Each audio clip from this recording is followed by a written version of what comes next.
the trucker John live stream. Gonna be a good time. Oh yeah. The trucker John live stream. Come along for a good time.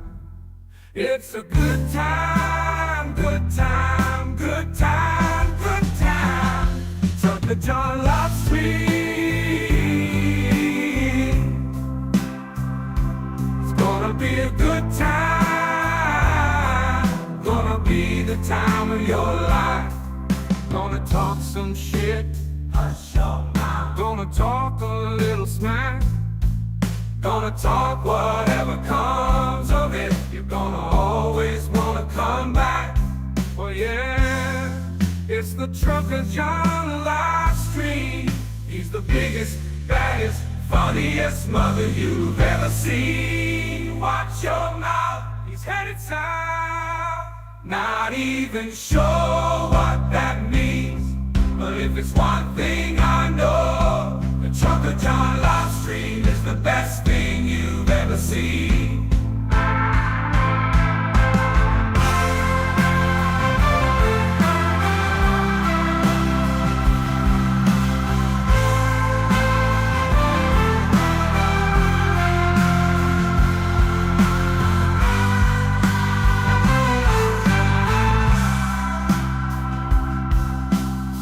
It's time for the Trucker John live stream.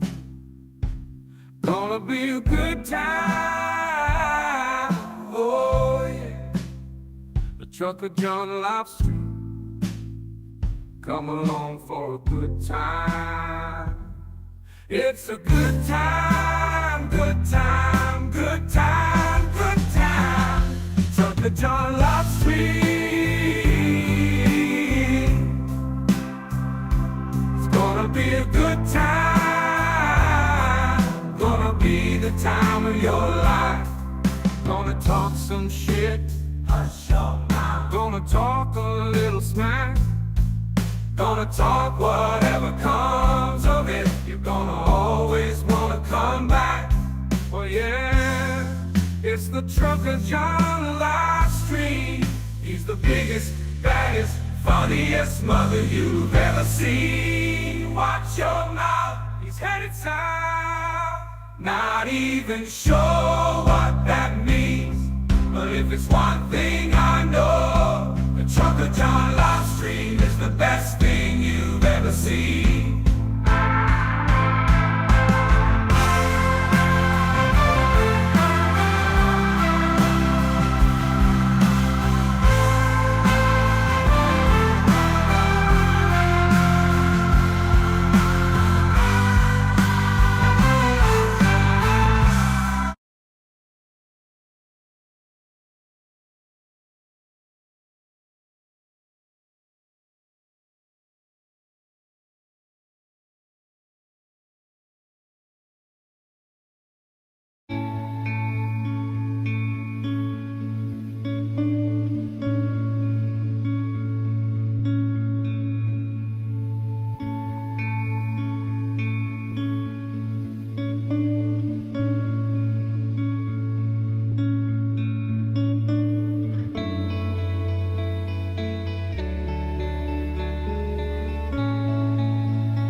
At an Arizona event a few days ago, there was a backstage camera angle that caught this on the teleprompter as Republican Senate candidate Kari Lake was speaking. As you see there, it says minus 5:35, meaning you are 5 minutes and 35 seconds over your allotted time. And then it says underneath, please get off the stage. But then look, almost a minute later, there's this other shot.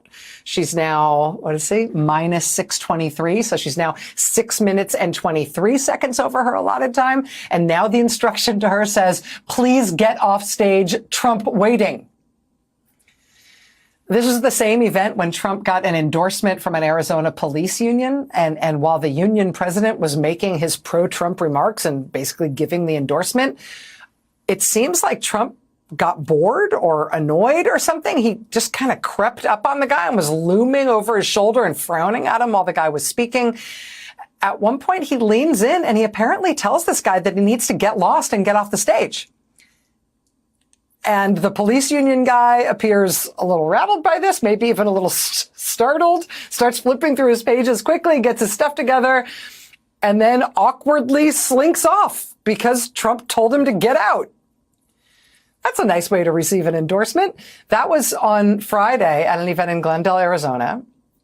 And now today, that same police union announced that they're endorsing the Democratic U.S. Senate candidate in Arizona, the guy who's running against Republican Kari Lake. That same police union is endorsing Democratic U.S. Congressman and combat veteran Ruben Gallego. I mean, they had already given Trump his endorsement, so presumably that one couldn't be reeled back in. But, you know, if this situation here, if this was Trump trying to turn on the charm to also get this union's endorsement for the Republican Senate candidate he was ostensibly there to support, well, we all know how good he is at sharing the glory, right? Sharing the spotlight. Get off stage, Trump waiting. And now, ladies and gentlemen, the moment you've been waiting for. Trucker John.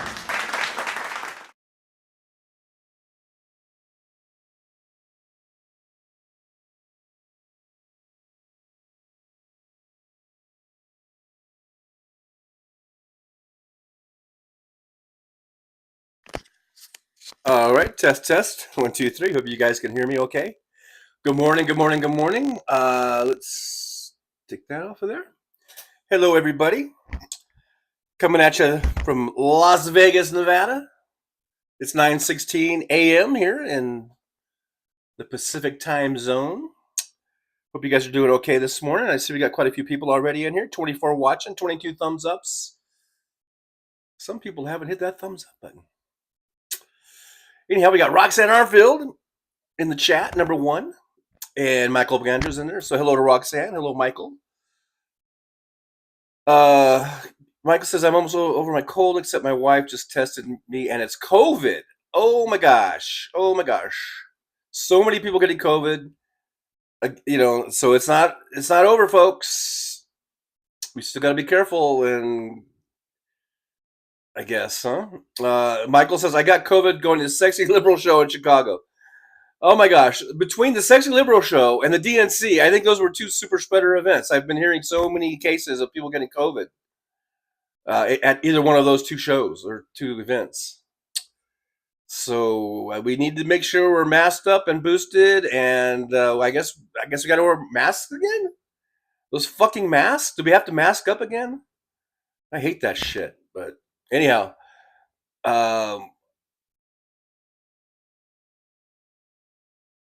so hopefully, it's not too bad. If you were boosted and everything, it should be not too bad. I mean, it's always bad no matter what, I guess. But Michael says, then I went camping and 3 of my friends have it. So yeah, you didn't know that you had it. So yeah, you just don't know, right? All the time. Hey, Teresa TAK is here. Good to see you, Teresa. Thanks for joining us here in the chat. Michael McAndrews says, luckily, I don't think you all can catch it from the chat. Yeah, I think this is one place we won't be able to catch it, fortunately, through the chat. But yeah, I hope you get well soon, Michael, and hope you're feeling better. MJ Daniel says good morning. So good morning to you. Alvin Stube is here. Good morning to Alvin. Michael says, I'm feeling better. Started as a mild sore throat, then a fever, then coughing a lot, then a sore back and weakness. Now I'm feeling better. Glad to hear you're feeling better. Glad to hear it. Walter says, good morning, Trucker John. What a disgraceful, despicable photo shoot by Trump at Fallen Soldiers' Grave. I know, I just saw that before I came in. I didn't save it to my little library here of photos. But yeah, he is so, Trump is so so unaware, has no self-awareness, I guess. Yeah. Hey, Tom Bias is here. Good to see Tom. Thanks for joining us today. Azolda Zen is here. Hello, Azolda. Good to see you. Over here in the driver's lounge. Walter Makarovich, 1 million voters taken off voter rolls in Texas. MAGA bullshit has begun. Yeah, I read about that too. So make sure you check your voter registration, folks, no matter where you're at, because especially if you're in a red state. But keep checking your registration at all times. Now, a lot of those of the 1 million, it might be that I mean, people die, people move, people don't update. I have a feeling a lot of it's going to be that kind of stuff, but still, check your registration. Make sure that you are supposed to be on there on the rolls. And we're getting later and later. How many days are we? Like 70 days or something? So we're getting down to the nitty gritty here. So Michael McAndrews arrest Paxton. I've been saying that ever since was it 2020 when Beto was running, and they just threw out hundreds of thousands of votes that were from predominantly blue districts, and no one seemed to give a fuck about it. I've mentioned it many times, and no one else talks about it but me. And then it starts me thinking maybe I'm just some sort of conspiracy idiot or something. I don't know. Tom Baez says, "Oh, it sounded like a Vietnamese name." Oh, talking to Teresa. I'm glad I asked. Assumptions and wrote. So Teresa, before I got married, my initials were TAC. Now TAK. 35 years, almost 36 years. Yeah, those are your initials. Pamela's here. Hey, Pamela, good to see you. Thanks for joining us in the driver's lounge. Pamela's talking to Michael. I guess I'm not supposed to repeat these private conversations that aren't really private. I don't know. Someone yelled at me for if it says at somebody, you're not supposed to read it. So I guess I won't read it.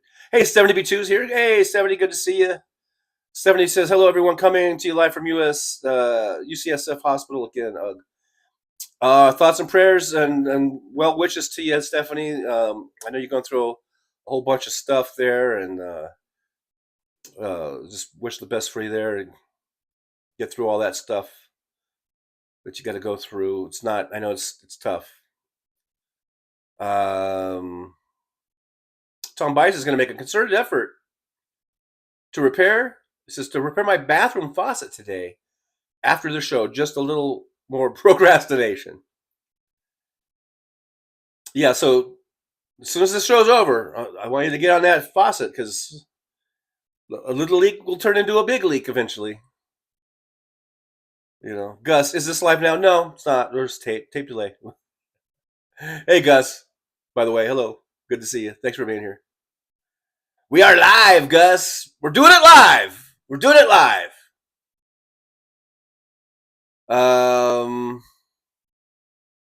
Fancy's here. Never fear. Hey, Fancy. Good morning to you. Good to see you. Carrie C's here. Hey, Carrie. Good to see Carrie C. Good morning to you. Welcome to the Driver's Lounge. We're just sort of getting in here. I'm still drinking my coffee. I see Mike H is here. Mike H is only saying good morning to Roxanne. Apparently he doesn't give a fuck about any of the rest of us. Just kidding.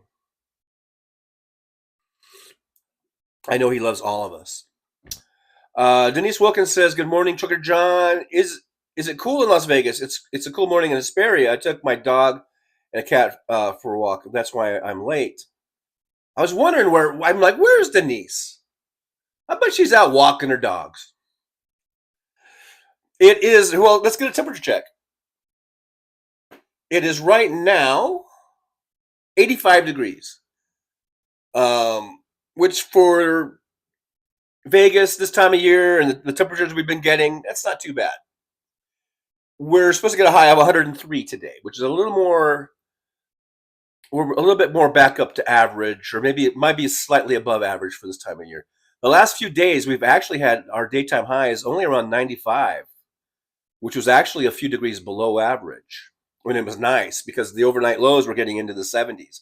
And that is really, really nice when you can walk out on the strip or anywhere and it's like 75 degrees or 78 degrees. That's pretty nice. And because we've been having so much, we just went through about almost 3 months of a pretty hot summer, where we had lots of nights at 100 degrees or upper 90s all night, and that's pretty uncomfortable. Now we're starting to get lower again. Now these next few days, our temperatures have bumped up a little bit, but still not too bad. 102, 103, 104, 105, and it's going to do that for a bit, and then we're going to dip down as we get into September. It's going to continue to start dipping down a little bit, and this is when it gets really, really nice here in Vegas. The falls are really pretty nice.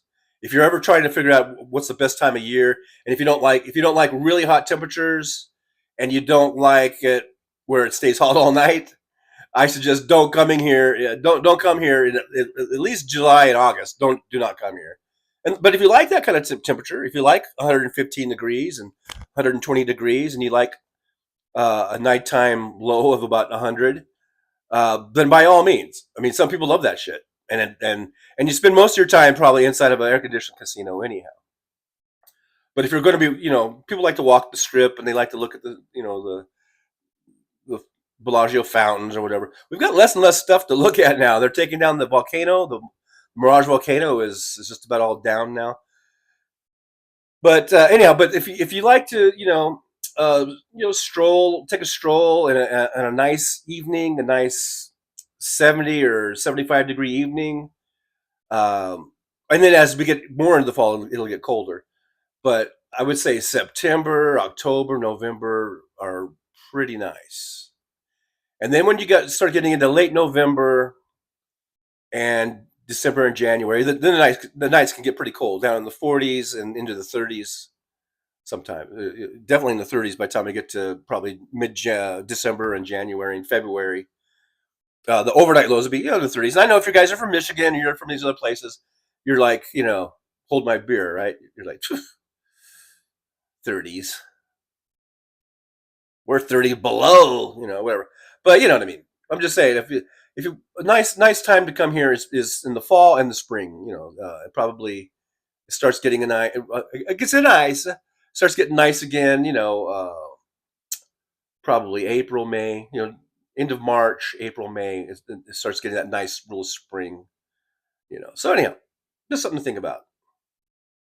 And if you really want to just know what it's like to live in Vegas, or what the temperature's like, plan a trip where you go one trip for each season, and then you'll see the differences. Because people come here and it'll be like the first time they've ever been here, and they're not familiar with the area. They might be from another country. They might be from the East Coast. And whatever day that they're here, if it's 115 degrees, they think it's 115 degrees here every single day, apparently. If they come here in December and it's the daytime high is 60 and it drops down to 40 at night, they think it's like that every day. They're like, this is always this way. This is the desert. I didn't know this. Yeah, it's not 115 degrees every day, folks. And it's not 40 degrees every day, okay? We have temperature swings. We do have seasons here. It might not be as pronounced as Michigan or Minnesota with the winters and all that kind of stuff, but we have seasons. It's not 115 to 120 degrees every single day. It's only that way in July and August, basically. Anyhow, let me get off my little rant there. Searched for you says here, good to see you. And searched for you says I did. I'm not sure what you did, but I hope it was something good. I hope you did something good. Like give me a thumbs up. Maybe that's what you were talking about. Maybe you liked and you subscribed and you gave me a thumbs up. Hey, I'm Vinny Barbarino. No, for some reason I started sounding like Vinny Barbarino. I don't know. You just never know what's going to come out of this pie hole. You never know. I don't know. I don't even know. Hey, Josh is here. Good to see Josh. Happy Tuesday, says Josh. Thanks for being here. In the old driver's lounge. CR is here. Good to see CR. Hello, CR. As well as Zen says hello, Trucker John. That'd be me. That'd be me. Rob's 4419. I know people who have contracted COVID a few times. I'm still COVID free. You know what? I don't think I've ever tested for COVID. Now I'm just sort of getting over a cold. That might have been COVID because some of these symptoms sounds like it, but except I didn't get like like Michael was talking about, I didn't really get like the body ache thing or whatever, but I did have like a cough, you know, and stuff like that, things of this nature. Josh says hundreds of thousands. Wait, hundreds of thousands. Math don't math. I could see a couple hundred maybe. I skipped something, didn't I? I skipped something. I don't know what I skipped, so I'm not going back. I'm not going back. Not going to go back. Not going back. I'm not scrolling back. Teresa says I check. About the 100,000. We were talking about Abbott and all that stuff. I guess that's what that was. So Josh says hundreds of thousands. Math don't math. I could see a couple hundred maybe. Yeah, I don't know. What I say? What? I don't know. I don't know. Who knows? All I'm saying is make sure you're registered, because especially if you're in a red state, because they might try to take you off the voting rolls. Teresa says I checked my voter registration recently. Says I am a registered voter still. That's what you got to do. You got to keep checking. Got to keep on checking. Fancy says 70 in Los Angeles. We're expecting 80. Once again, Fancy is just bragging. It's making me feel jealous. Search for you, 88, where I'm at. High supposed to be 94. Alvin already 91 in Southern Illinois, so you're ahead of us. Well, you're 3. You're also 2 hours ahead of us.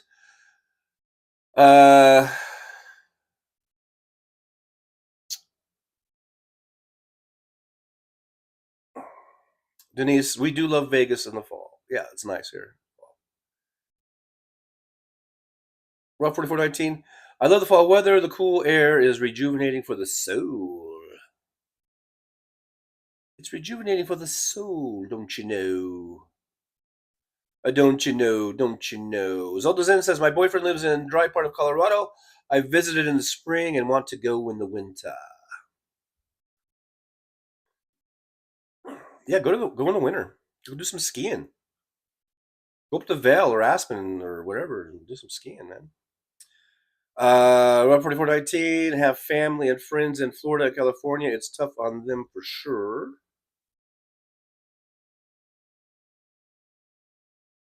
I guess we're talking about the weather again. We're up 44. We're not going back, but we are sure going forward.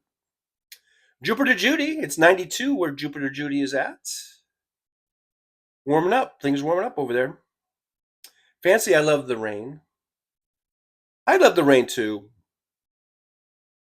CR, I live in Georgia. I must check voter registration all the time. Oh yeah, with good old Kemp. Was it Greg Kemp or what's Kemp's name? Is it Greg? Is it Greg? Is it Greggy? Whatever the fuck his name is. He's an asshole, and he loves to pull that shit. So yeah, make sure if you're in Georgia, absolutely check your registration.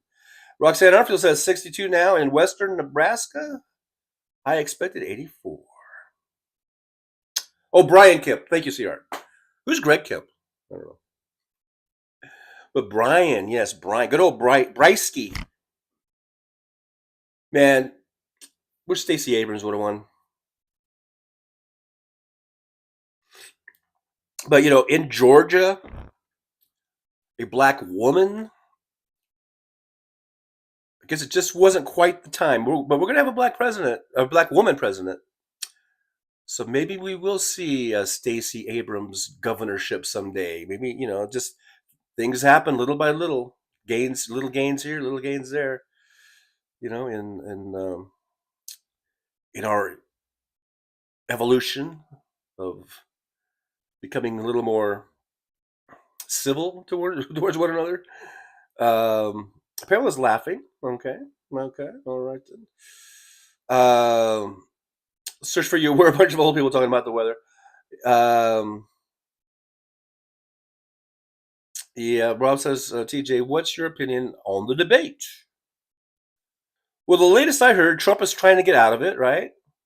And Kamala is saying, let's do this. Let's do this, man. So, if Trump backs out, we've just got to tell the whole world what a lily livered little chicken, scaredy cat, wussy pussy, snowflake that Donald Trump is. If he doesn't do it, and I don't think he wants to debate Kamala. He does not want to do it, but I think he knows that if he doesn't, like, he's screwed either way. Because if he debates her now I don't want to get too cocky because I didn't think Joe Biden was going to do as bad as he did. Now I realize Kamala Harris is a much better speaker than Joe Biden. She's much younger. She's not facing, the aging problem. She's not facing, a lifelong stutter and all that stuff. But I don't want to get cocky because I was not seeing, even with all those things about Joe being old and having a stutter, and he's never really been a real good speaker anyhow.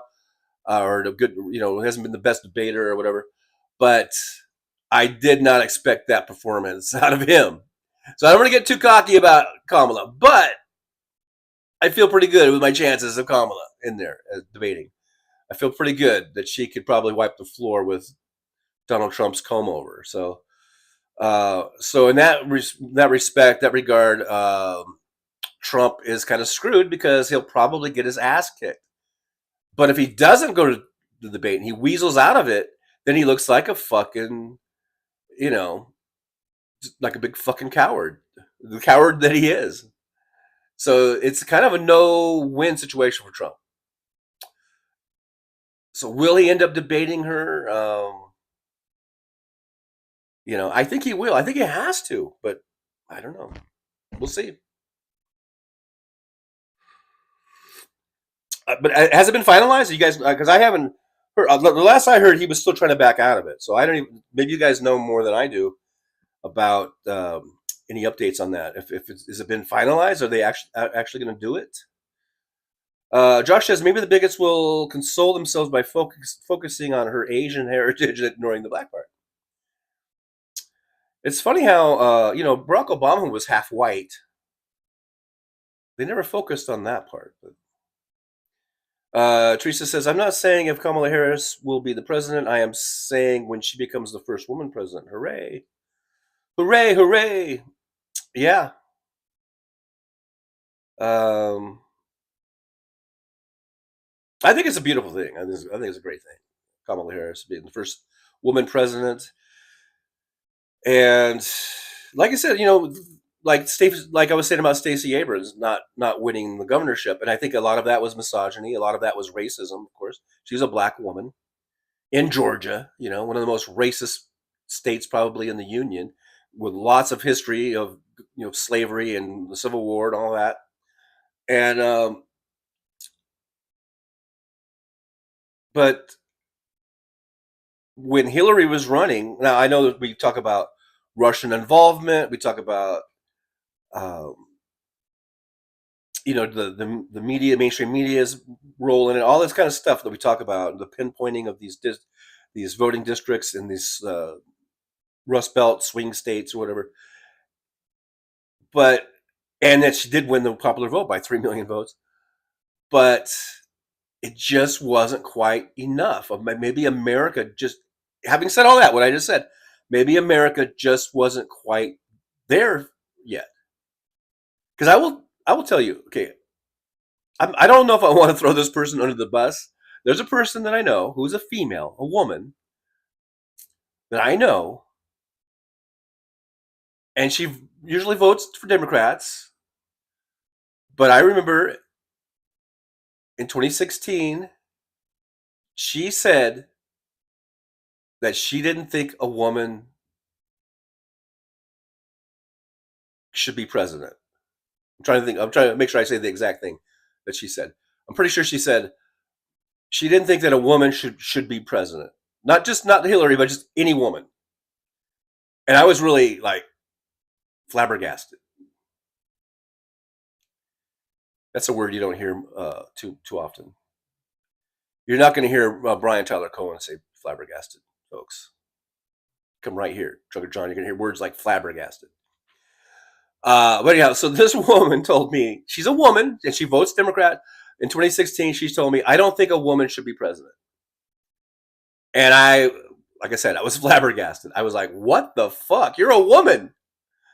And she's like, "Yeah." So I know. I don't think a woman should be president. And I was just like, I just couldn't believe it. And maybe there was enough of that mentality in 2016, just enough. And of course, probably a lot of that from the men's side of it, from men's point of view. There's probably a lot of men that felt that way too, but there were probably just enough women that felt that way that made the difference. So now here we are 8 years later, and I think we've evolved enough to where that won't make a difference or whatever. That's not going to. Whoever feels that way, there's fewer and fewer and fewer and fewer people, even women, who feel that way. Probably way less women that feel that way. That a woman should not be president. And things evolve, and maybe someday we'll have a Stacey Abrams as a governor of a racist or a historically racist. I'm not saying that. I mean, I think everything's evolving, and I think hopefully getting better. But a historically racist state like Georgia, maybe we will see. It might not be Stacey Abrams, but maybe maybe we will see a black woman governor of that state in the not too distant future. This Kamala Harris campaign, this Kamala Harris election, is gonna really, really, really, I think, be a game changer. It's gonna really, set our evolutionary process in the way that we think. It's gonna really set it on fire.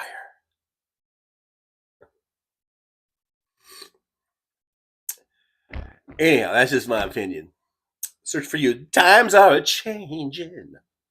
The times they are a changing. I should write a song about that. And maybe put some harmonica in it or something. Roxanne Arford says he can try. Tom Bias, he will probably try, but Kamala will handle him.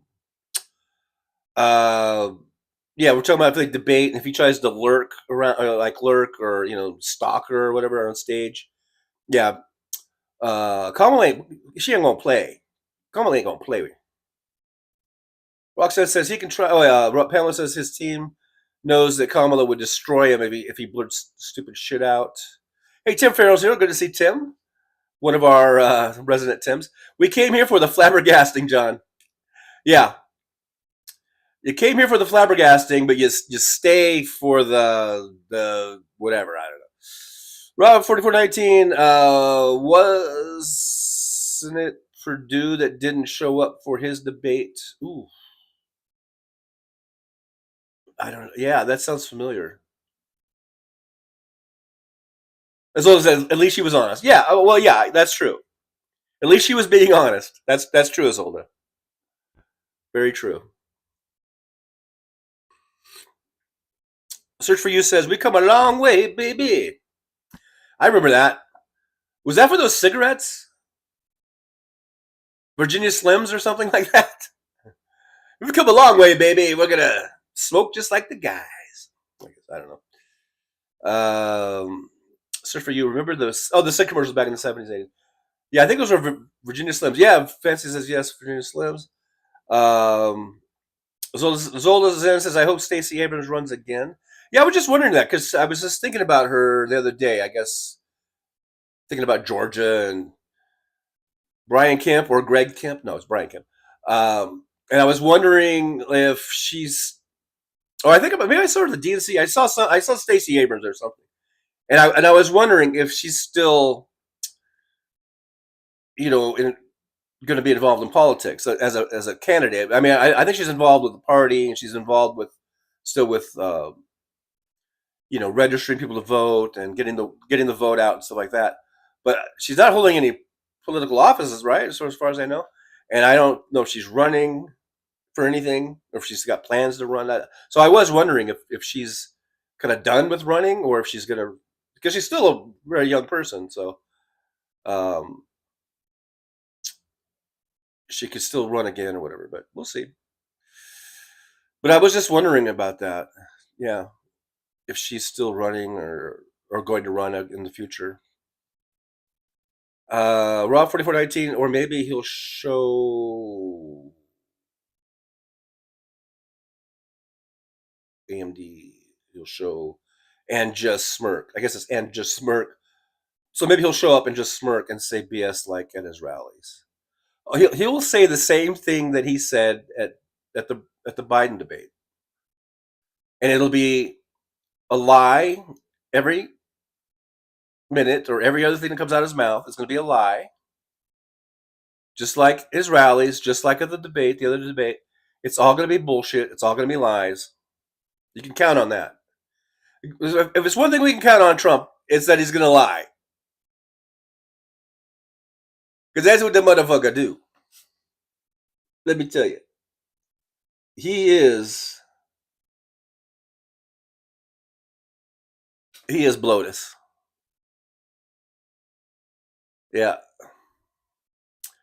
That's what he is. He's the biggest liar of the United States. Donald J. Trump. So, yeah, you can count on that. You can count on old Stinky Stinker Britches.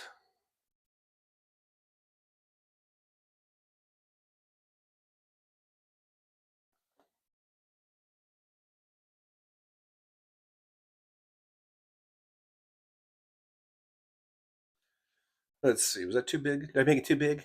I might have made it too big. Because now it's blocking part of my beautiful face. And I just can't have that. I'm going to shrink it back down a little bit. There, that's a little bit better. Okay. So anyhow, yeah. So that's what he is. Let's see.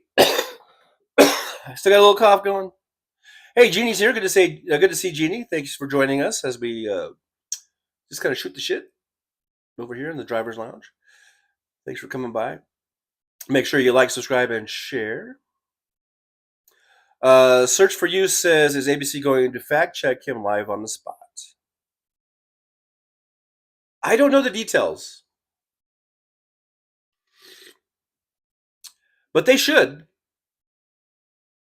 They definitely should. You know what? I think I zoomed in, and I don't. There. That's how I want it. But they should. I think they should. They should do fact checking, and they should learn how to. I mean, these are journalists that went to fucking probably the best universities in the country and got journalism degrees. Most of these, people doing these journalism stuff. Doing these debates, these moderators. Most of them are journalists or whatever, or went to journalism school. Got journalism degrees. They should fucking know how to ask a goddamn follow-up question, For Christ's sake. For Christ's sake. Hey, Robert Perez. Good to see Robert. Top of the morning to you, Trucker John, and all lovely liberals out and about. Good morning to you, Robert. Good to see you. Thanks for joining us here in the Driver's Lounge. Fancy says, I like the hours his show comes on. I'm a night owl. I don't know who we were talking about. I skipped something, I guess. The Feldman chat. So Tim was talking to Fancy and some of the Feldman chat. Sometimes I catch a little bit of Feldman because after I'm done driving and for the night and charging, and I come home, it's late at night. So sometimes I'll catch a little bit of Feldman, but I usually like to wind down and watch some sort of TV show. And what I've been sort of binge watching now is Resident Alien. I heard a noise. I never did watch the show. It's been out for a couple years now, and I finished season 1. I'm about halfway through, or over halfway through season 2. Right now, those are the only 2 seasons that are on Netflix. There is a season 3, but it must still be on the Sci-Fi Network or something. So I guess I'll have to wait until that comes to Netflix or something. I don't know. But I've been watching Resident Alien, so when I come home, I'll watch an episode or 2 of that. And I hear maintenance outside. I don't believe they're knocking on my door. I think they're knocking on someone else's door. Anyhow, because I believe all my maintenance issues are okay now. But yeah, so Josh says, dude lies about golf for fuck's sake. Yeah, talking about Trump. Um, he lies about every fucking thing, man. Every fucking thing. Rob 4490, the VP debating the felon. The VP. Did I say VP? The VP debating the felon. Yeah, it's the prosecutor versus the perpetrator. That's how I like to say it. I know they've been saying the prosecutor versus the felon. I guess they want to emphasize the felon. But I like the alliteration a little bit better of the prosecutor versus the perpetrator. That's just me. That's just me.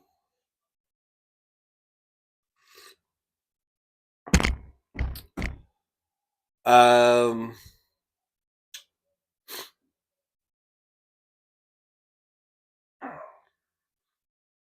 Josh says, give the fact checker a cattle prod. Yeah.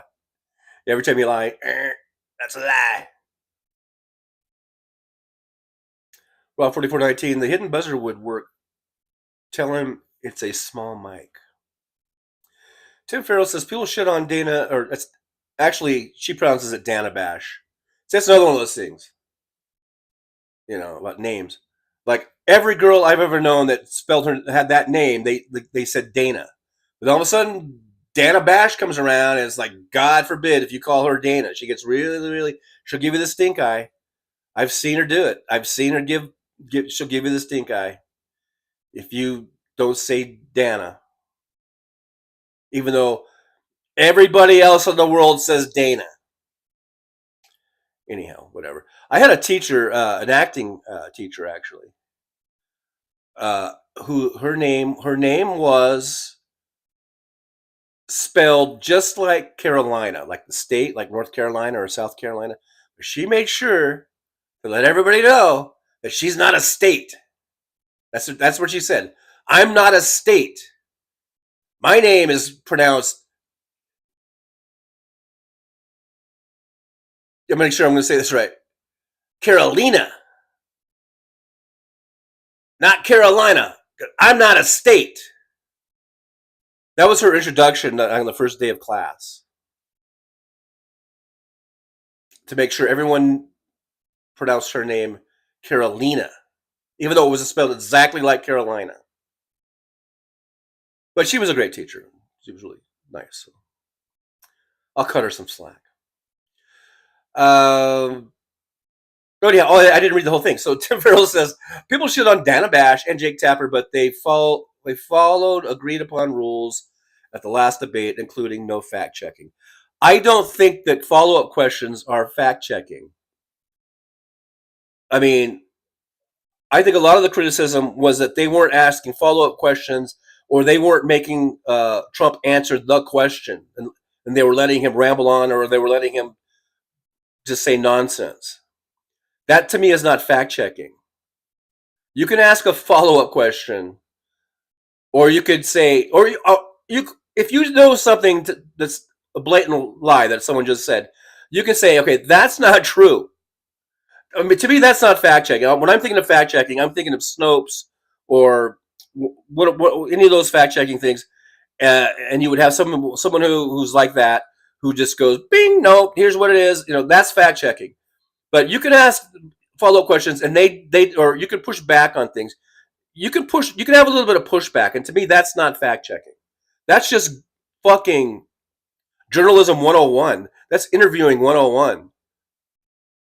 Look, I'm not the greatest writer in the world. I'm not the greatest reporter in the world, but I have done some reporting in my life. I've done some interviewing in my life. Okay, maybe you guys didn't know that because I'm a trucker. I was a trucker. I was a postal worker. I was also a newspaper writer, and I also actually went out and did interviews with people, and I asked people questions, and I asked follow up questions, and I pushed back on things. That's what I was taught in my journalism classes. So, and I'm sure Dana Bash and Jake Tapper have way more education than I had, way more experience than I had. They should know better. They should know. So I mean, I think it's like an excuse that they put up saying, but there was no fact checking. There was a rule about no fact checking. That doesn't mean you can't push back. That doesn't mean you can't follow up. And they didn't do that, to my satisfaction, which is all that counts. Delta Don's here. Hey, Delta Don, good to see you. Delta likes the Blotus meme there. Yeah. Biggest liar of the United States, Donald J. That's how they should introduce him when they do the debate. They should go, and in this corner, the biggest liar of the United States is Donald J. Trump. Yeah, that's what I would do. David Feldman, people are talking about Feldman. Josh says he's got a dry sense of humor. Rob 4419 says David Feldman goes a mob boss. I like David Feldman. The only thing I don't like about Feldman is that he's such a Bernie bro and he can't give it up. Look, like I said, I voted for Bernie in the 2016 primaries. I love Bernie. I think he's great. But my impression of what I've seen of David Feldman, and look, I don't watch a lot of it, but he just seems like a Bernie bro who can't fucking give it up. Dude, Bernie's not running anymore. He's not ever going to run for president again. You know, fucking give it up, dude. But he is very supportive, I think, of Kamala Harris and all that stuff. So. Tom Bias, Kamala's got to be the fact checker. So Tim Farrell says, David Feldman, older former comedian, far-ish left, good podcaster. Very far left. But he's good. He's pretty good. I like him. And yes, he is on YouTube, Roxanne. It comes on, I forget, Roxanne, where you're at, but it comes on really late at night. Rob 4419, I like to call him prison inmate 45.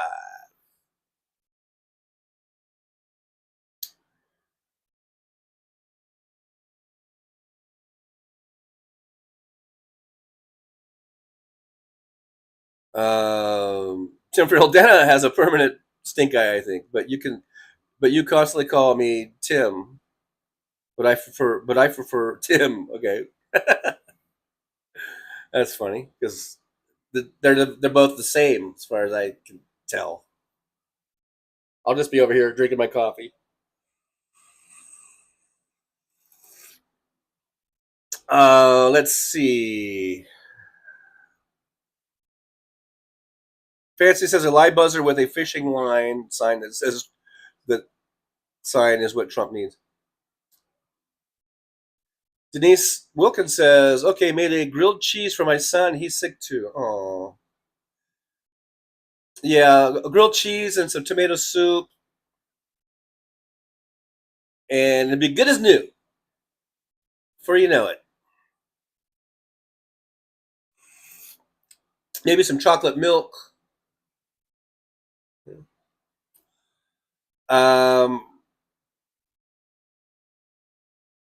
Okay, so we're just getting the full rundown on Feldman, I guess. Zola says CNN is pro-Trump trash. Search for you, says Cool John. Hey, there's Jolie. All right, Jolie says, hey, y'all, I'm in a horrible mood today. Uh-oh, I'm so freaking hot here. All the stores are even hot. It's miserable everywhere I've been today. Blowing off the rest of my day and swimming. Fuck it. Yes, get in the pool. Get in your pool.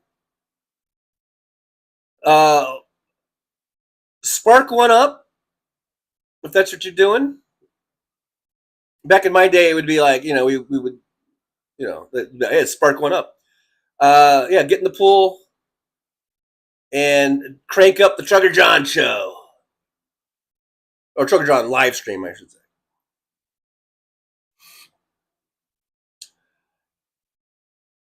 Rob 4419 says, grilled cheese will make anyone feel a little bit better. Absolutely.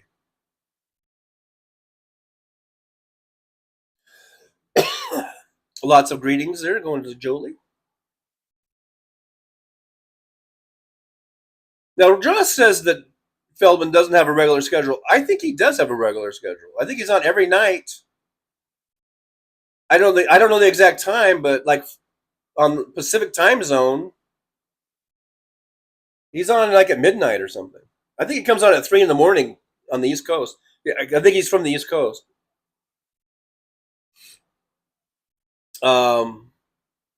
Anyhow,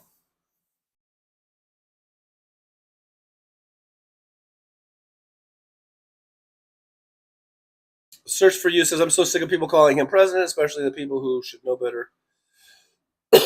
Well, you know what? I mean, what I was told in journalism school is that the last title that someone held is what you call them, or you can call them. So, like, Hillary Clinton would be Secretary of State Hillary Clinton, even though she's not Secretary of State anymore. But it's perfectly fine to call her Madam Secretary or Secretary of State. And I don't know if you have to always say former or retired, but at some point that should be probably right at the top. But then, let's say you're doing an interview or you're writing a story or whatever. It's acceptable to call Hillary Clinton like Madam Secretary or Secretary Clinton, even though she's not been Secretary of State for 8 years or whatever, or longer. And same way with presidents. You can call Barack Obama President Obama. You can call Bill Clinton, President Obama. You can call Jimmy Carter President Carter. But because that's the last title that they held. But if there's any confusion as to who the current president is, then I guess you should say former president. Former President Clinton, former President Trump, or whatever. But that is their last title, their last like official title that they held, or their highest title. So from what I remember, maybe I'm misremembering, but there is like a protocol. There is a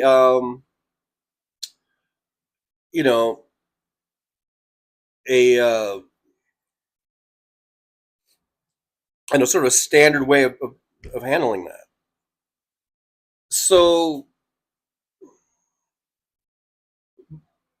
but certainly, if you're talking about a current campaign, and we don't really have we only have one president at a time, and right now our president is Joe Biden.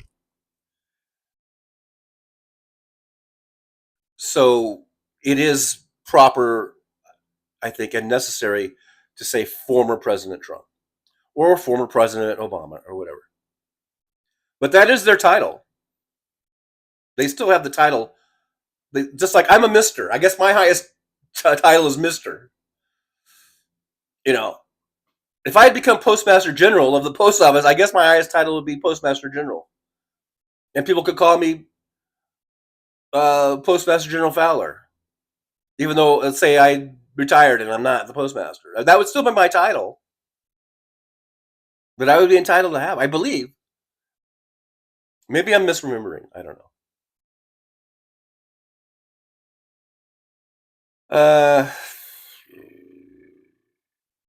Pamela says, people don't just call him president, they also call him sir. Yeah, I've heard that. I heard there's a lot of people that go, sir, sir. Yeah. Apparently that's what they do. Rob 4419 says, right, he's not running for re-election either. He's running to do it again to stay out of jail. Yeah, but he wants to get reelected because he knows if he doesn't get reelected, he's going to go to jail.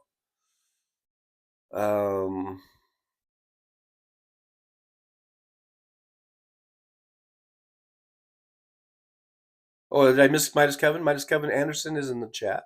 Oh, there he is. Hello, Midas Kevin. Good to see you. Thanks for joining us here in the chat as we just are hanging out in the driver's lounge. Rob 4419 says the sir thing is annoying. Well, everything about Trump is annoying, and all his stupid stories, and they're all bullshit because he's always like this generic sir. He said sir, sir, and Yeah, it's just ridiculous. Fancy says, I'm dragging my flamingo over and I'm just going to jump in Jolie's pool. There you go. A little pool party there at Jolie's. Michael McAndrews is having minestrone soup. Spelling, it's something I only have when I'm sick. I had some minestrone soup the other day when I was like really sick. And I think it's a miracle soup because I felt better afterwards. Francis and Jolie, I will be expecting one of those drinks with the umbrellas in it. Fancy always wants the fancy stuff.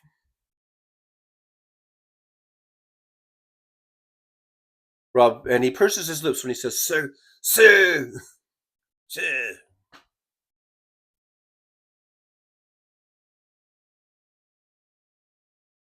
Jolie says, "Spark one up and get into the pool." I'm on my way to do that right now. You know me so well, Trucker John. Yeah, I could just see it now.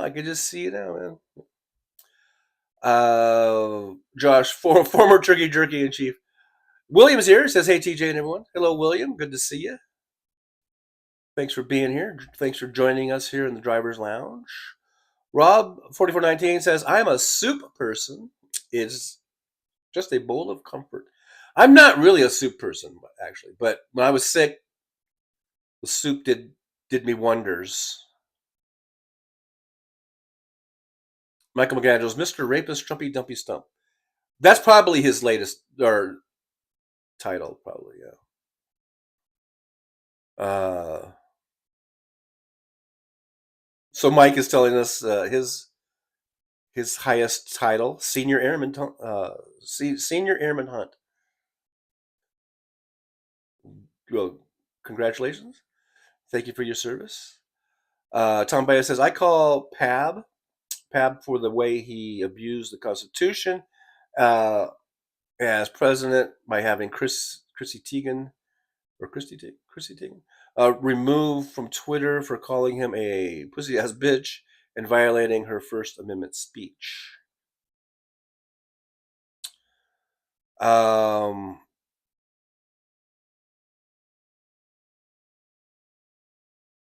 Did he have it removed because he's friends with Elon or something? Because he couldn't do that. It would have to come from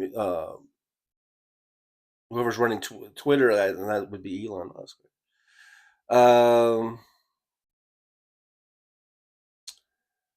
Jolie says, Mike H, absolutely miserable today. You never said where you live in Indiana. I'm guessing it's equally miserable everywhere, though. William, no soup for you. Yeah, no, I was thinking about the soup Nazi with all this soup talk. Mike H says, yes, it is. I called the puppy in. Oh, it's pretty bad. Must be pretty bad weather if you got to call the puppy in. Walter McIver says, Trucker John, I got the details you wanted about the upcoming debate. Trump is afraid of open microphone. Kamala wants. America might hear him pooping himself like New York court. Yeah, that was the issue too. Okay, so because I think wasn't it when they were doing the negotiations or whatever for the Biden debate that I think Trump wanted open mics, hot mics or whatever, right? He wanted the mics to be kept on for the whole thing, for not shutting off like when one was speaking and when the other was speaking. And now that Kamala is the one he's going to be debating, he doesn't want the mics to be open for the whole time. Because, once again, it's because he's afraid of her, and he should be, because she's going to kick his ass. And if there's pooping noises, which we did hear in the debate, Hal Sparks brought it up, and I made a video of it with the exact instant that he started shitting his pants, and you can see the expression on his face. I made a video of that. And maybe he's afraid of that, but I think he's even more afraid of America being able to hear not only like his bullshit, but then hear her go, nope, nope, nope, that's a lie, that's a lie, that's a lie, that's a lie. Because she'll just she'll probably I don't know, maybe I shouldn't talk for Kamala Harris, but I mean I think she would just shut that shit down. So I don't know what they're gonna finally come up with, but we'll see. I guess. As old as Zen says, my dad will not eat soup if it is not cold outside. Right. I'm not really a hot weather soup guy. I do like it. Well, the other day when I was sick, it was hot weather, but I was sick. So either I got to be sick, or it has to be one of those just nice kind of cool, crisp fall days, or maybe even a cold winter day, and having a nice bowl of soup is nice. But if it's hot out, I'm not a soup person. I like to just eat, I don't know, BLTs or something. It was before Elon, says Tom. Okay, so I guess whoever was running it was the Jack Bruce or whatever his name was. If they blocked, okay, well, yeah, you could block someone off your own account. So I guess you're saying that Trump just blocked her off of his account, like from her being able to see his account, because you could block somebody. I guess he could do that, but anybody can do that. I don't know if that's violation of freedom of speech. That's his account. If he wants to block people, he can block people. But if he went to the head of Twitter and said, "Hey, you should take her down," and then they did that, then that would probably not cool. Not cool. Jolie says, "I only eat soup if I'm sick." See, there you have it. Rob 4419, Elaine pounding on the counter, classic comedy. As old as in, I hope the diaper short happens again. Denise, he talks a big game and then he cries like a baby. Yeah, because he's just full of shit. He's full of shit, literally and figuratively. Josh, he's not fast on his bone spurs. And Rob says, since Trump won't go away, I'm constantly sick of seeing him. I know, I'm so sick of him too. But would you please just go away? Please, Donald Trump, will you just get the fuck out? We're sick of you.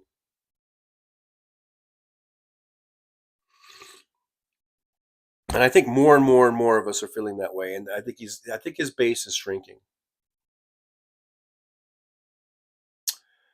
Fancy says she is no Hillary, talking about Kamala Harris. She will let him have it. And I think everyone should, including Kamala Harris, I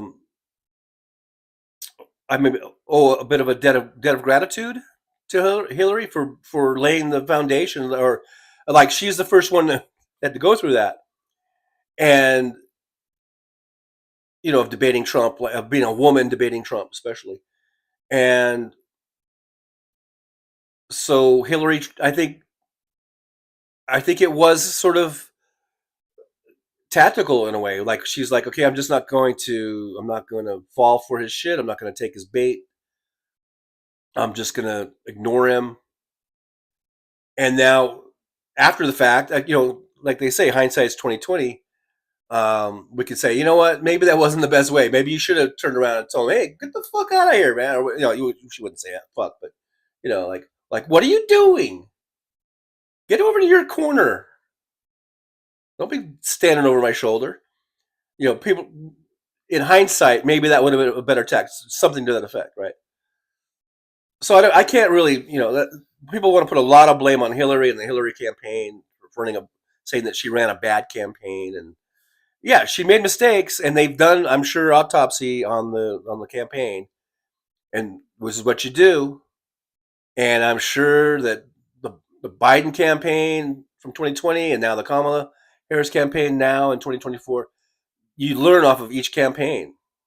You learn from those that came before you. So it's easy for us to kind of bash Hillary, I guess, but she provided some great things for people to learn off of.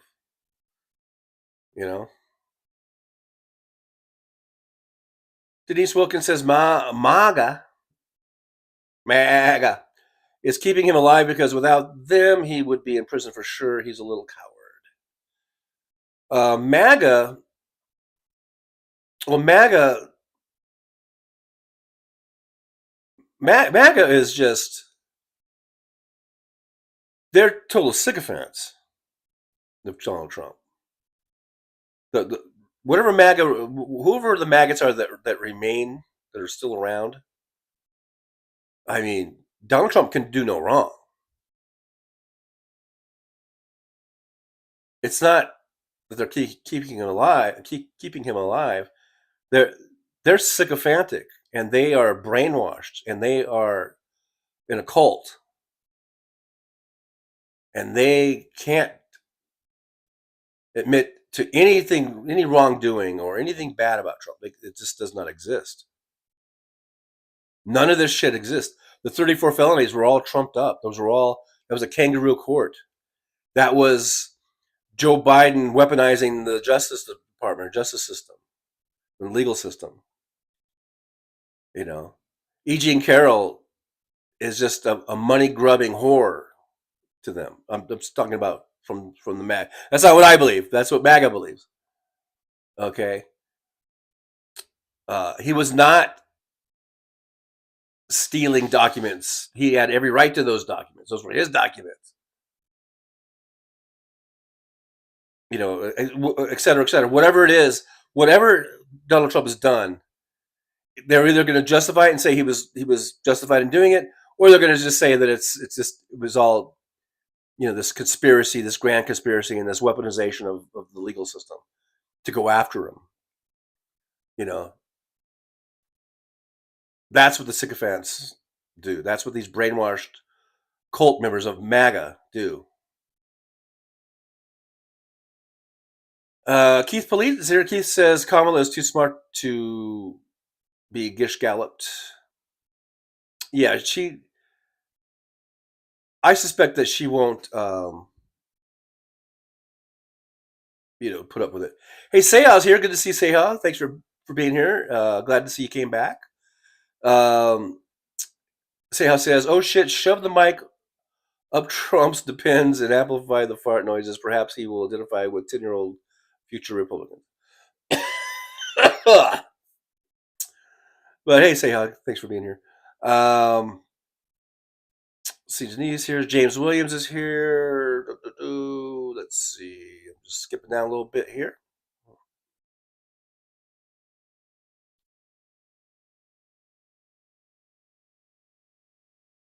This little man, will you shut up, man? That was Joe, right? In 2020?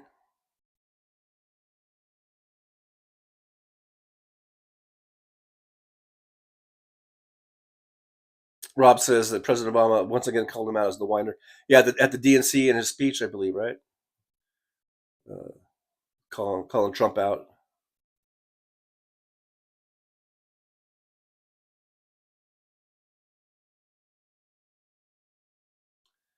Yeah, I think we, if we're not a maggot, even the Republicans are sick of him. That's why I put in the title, "The Rats Are Jumping the Ship." Even, and we saw the mayor of Mesa, Arizona, and we've seen Kinzinger, and we at the DNC we saw a lot of Republicans at the DNC, you know, saying that they're not going to vote. Not only are they not voting for Trump, they're voting for Kamala Harris. And this is really in unprecedented numbers. I've never seen this many, especially, you know, prominent people or people that are, you know, that have a media presence or are political holders, office holders from the other party, the opposing party, come out and not only say they're not voting for their candidate of their party, but they're going to vote for the other person. I mean, it's unprecedented. It really is. And that's why it was kind of amazing. There's this story, and we keep seeing these stories over and over again.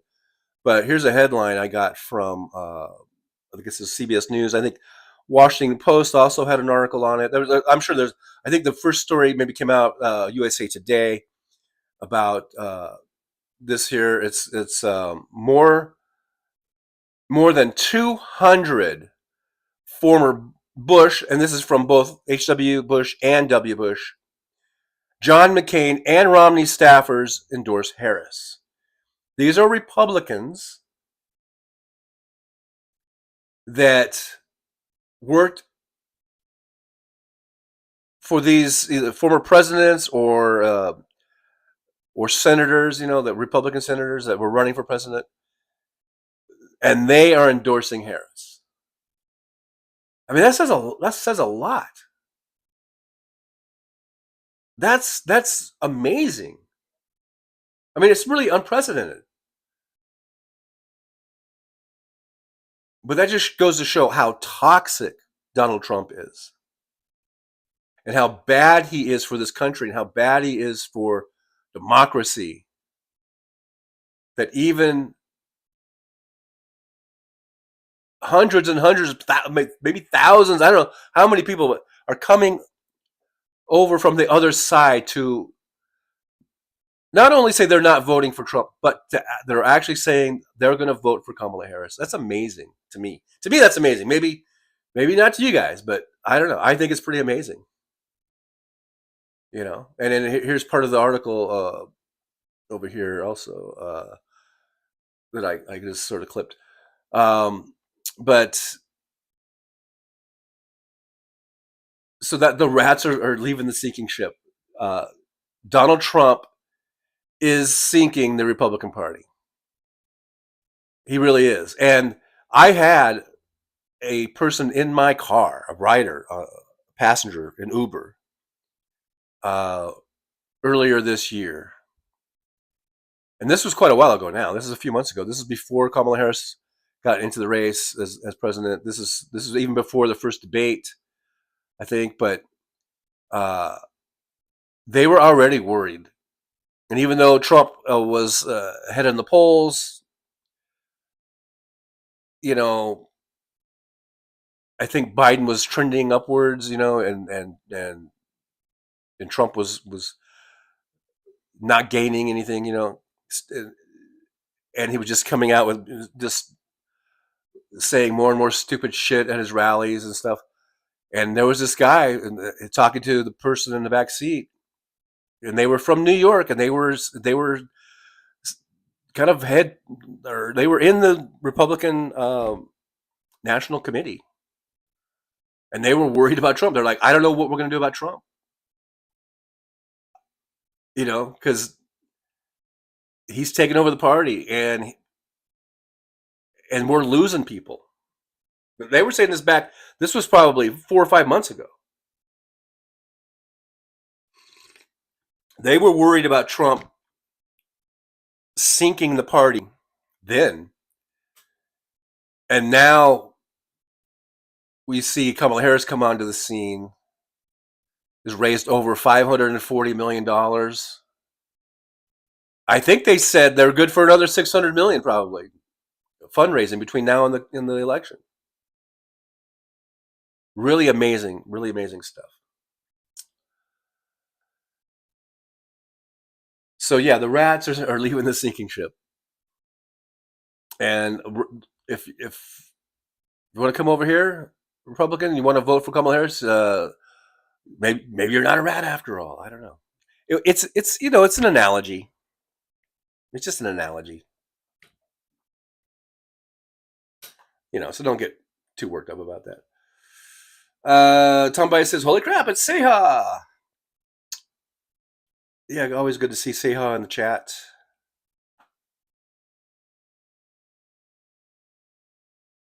Search for you. Where's all the Jeffrey Epstein dirt? It's there. I think it's out there. I haven't really looked at it. I've never read it. I just haven't taken the time. But I think there are Jeffrey Epstein reports.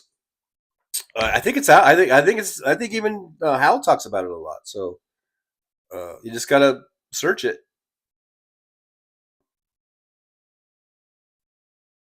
I just haven't got. I mean, I only got so many hours in the day, and I got to do Uber. But yeah, maybe that's something that we should get into more. Maybe, you know. Denise Wilkins says yes. The fear of making MAGA mad was why the judge didn't throw him in jail during that shit show. I think there's a lot of reasons, though. Not just that. I think the fact that Donald Trump is a former president, that does carry weight, because you don't want to look. You don't want to look, even if you're not. You don't want to look like, you're going after political rivals. That's the the thing they're trying to avoid looking like. And even though they're justified, I believe the judicial system, DOJ, whatever, I think is completely justified in going after Trump, because he's broken the law so much and is so egregious in his law breaking, that to me it's perfectly obvious that he should be, he should be prosecuted. He should be taken into court for these things. But the way the media spins it, then you get a lot of people that say, "Oh, this is just weaponization of the judicial system," and they are. So I can see that, how they are trying to, avoid that appearance, and it can be tricky. Fancy says September is going to be very interesting, but not stupid. James Williams says, so they overruled Cannon and Trump is on trial for the stolen classified documents again. Good. Now, that trial probably won't start until next year. I don't know. It's probably nothing's going to happen before the election. That's why it's so important. We vote, check our registration, make sure we can vote. And we've got to make sure Donald Trump does never, ever, ever, ever get anywhere near the levers of power ever again, never gets in the White House ever again. Because if he does, then all that shit will get shut right down.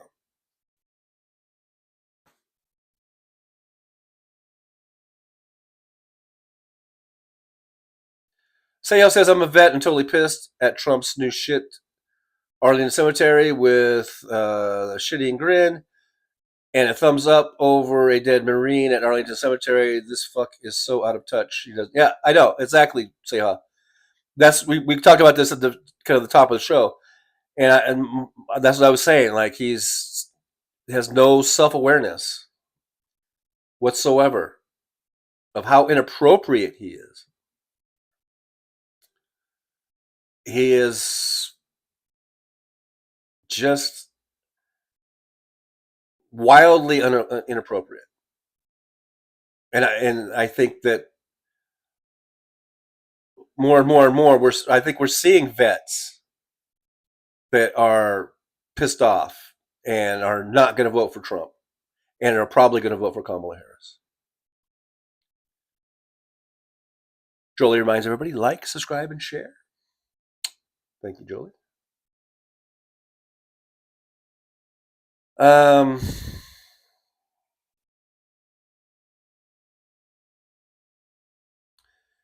Yeah, Denise Wilkins says, get rid of him is all they can do.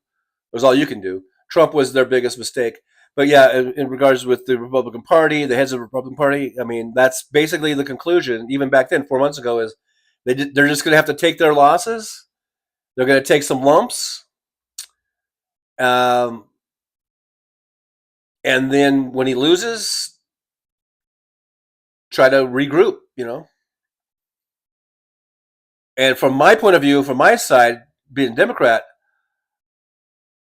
I hope this just brings on, a 40 or 50-year run of just Democratic rule. And I know there are right-wingers. They hate it when you say Democratic rule. So I'm going to say Democratic rule as much as I can.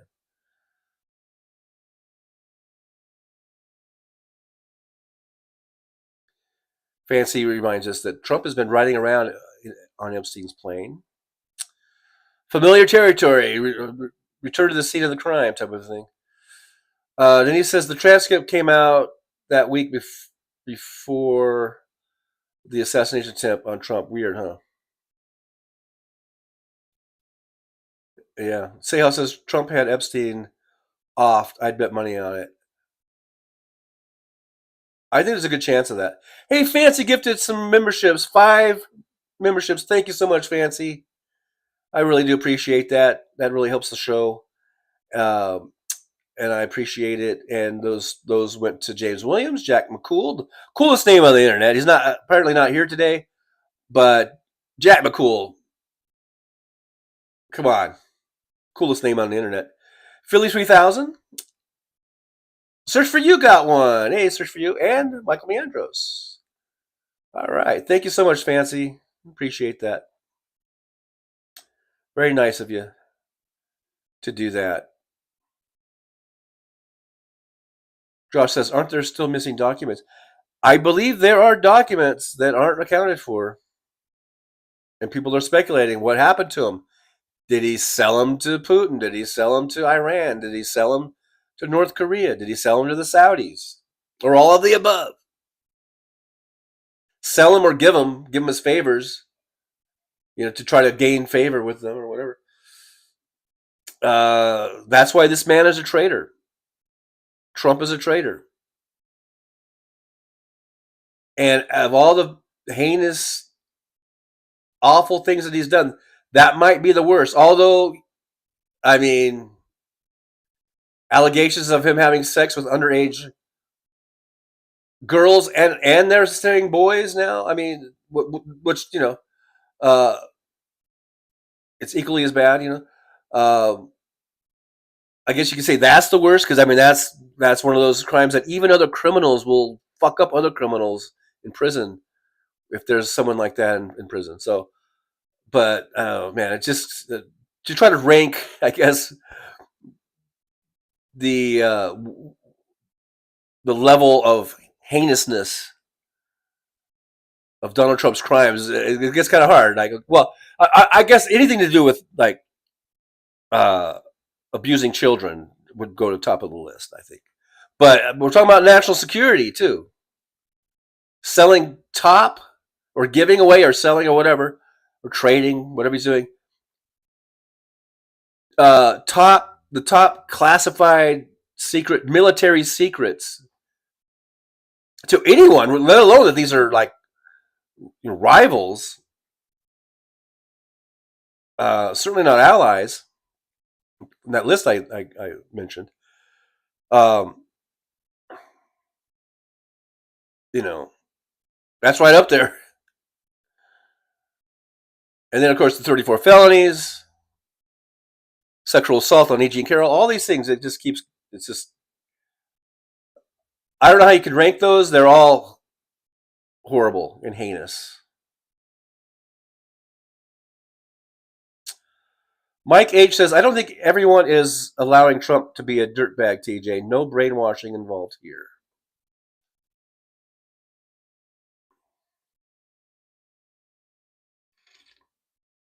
Well, I was talking about the maggots. I think a lot of the maggots are brainwashed. And they're living in a cult. The cult of MAGA. I think MAGA is a cult.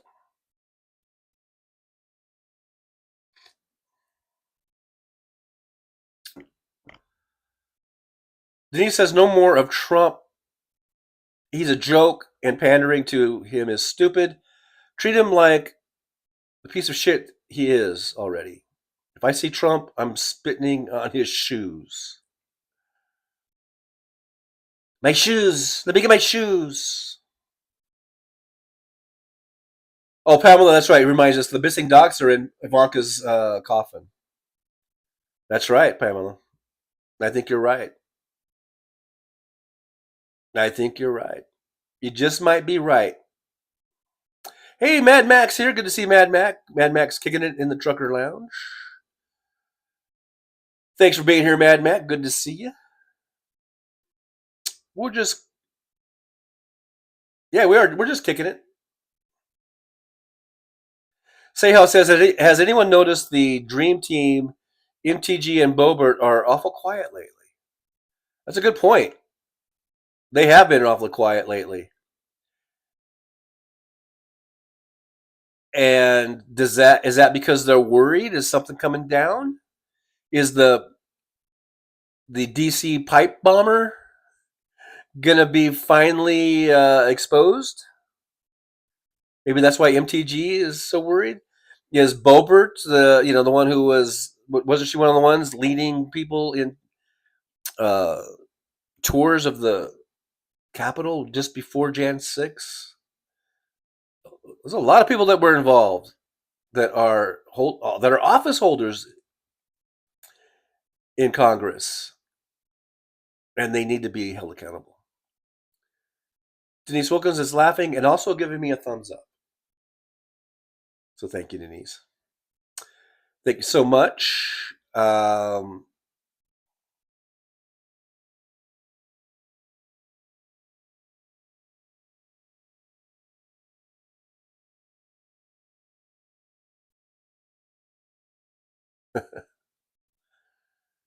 Hey, Jack McCool just bought here. Thank you, Fancy. Oh, just got here. There's Jack McCool. Got that the gifted membership. Like I say, every time I see your name, Jack, I just think, man, coolest name on the fucking internet, man. Jack McCool. Jack McCool at your service. Hey, there's Andrew Petrie. Good to see Andrew. Andrew says that Trucker John rocks out real fancy, and everyone else in the trucker lounge. Oh, saying hello. Hello back at you. Hello back at you. Here, let me, for those of you that haven't seen this, yeah, let's move that down.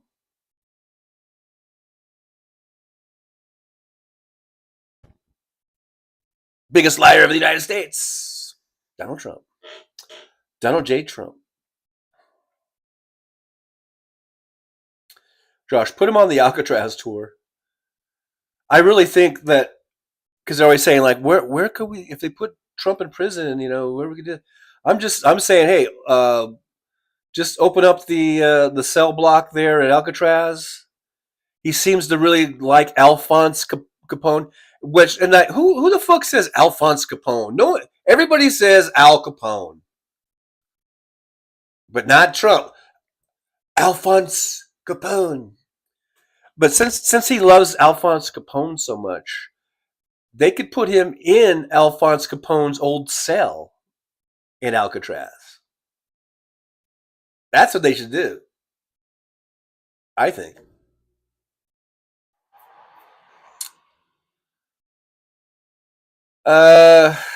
James Williams, I don't know how 1 million dead Americans can be forgotten so easily. Yeah. Right.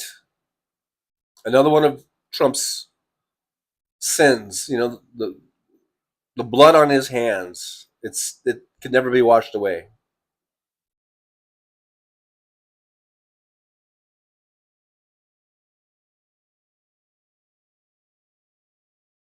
Denise says, it's crazy how he's allowed to behave so terribly by his closest and MAGA.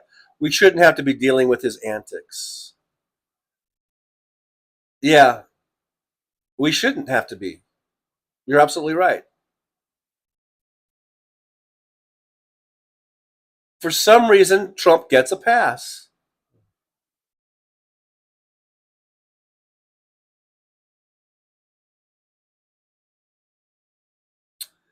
It's really maddening and frustrating. But I really believe Kamala Harris is going to win bigly in November. And that will be the end of Donald Trump. I mean, he's going to go to court and all that, but we're not going to see him like every day in the media anymore. And he's going to go to court and he's going to get found guilty. Some sort of treason with the documents case, and he's going to be guilty in the Georgia case trying to affect that election. And by all rights, he should be in prison for the rest of his rotten, stinking life.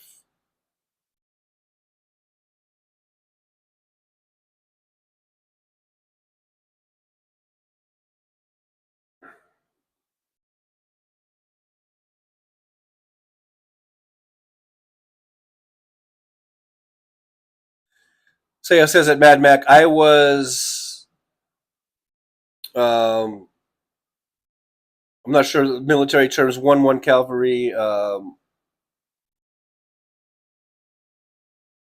sure what that, how if I'm saying that right.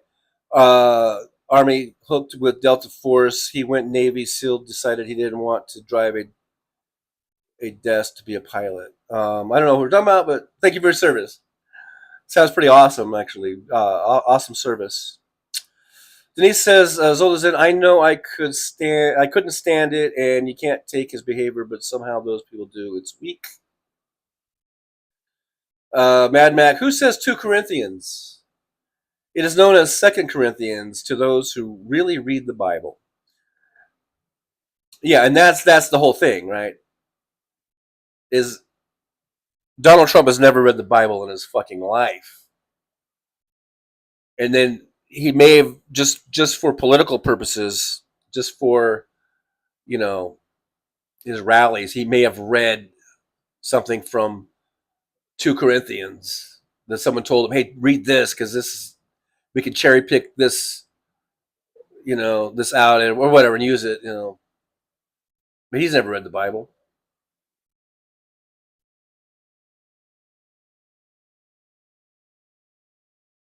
Tom Bias says that the best Republican candidate in 2016 was Kasich, and even he's a piece of shit. So when your best is still a piece of shit, then it's not a good party. Andrew Petrie says Al Capone's cell number at Alcatraz was number 181. I've been there. I took the tour. This is probably 30 years ago, so I don't remember the cell number, but I remember seeing the cell. It's part of the tour. It's like a little thing there.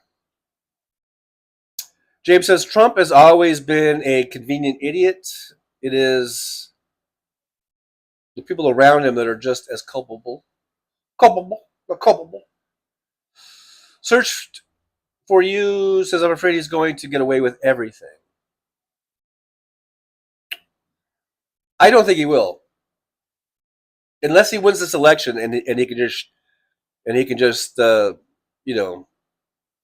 shit can everything.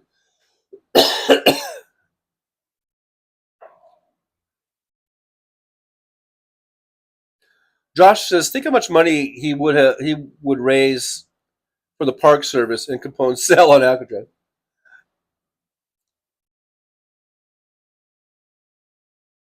Janelle Walker, he can't read. Search for you, me either, but he's like a damn cat, 9 lives, ugh. Sayha says at Mad Mac, I don't have a problem with church, just religion. You can pull up that verse written 20 different ways in 20 different Bibles. Well, yeah, there's lots of different translations from the original Greek. Mad Mac, respect, man. Those boys go through hell to become SEALs. Say how tank crews are tough mofos, only second to SEALs.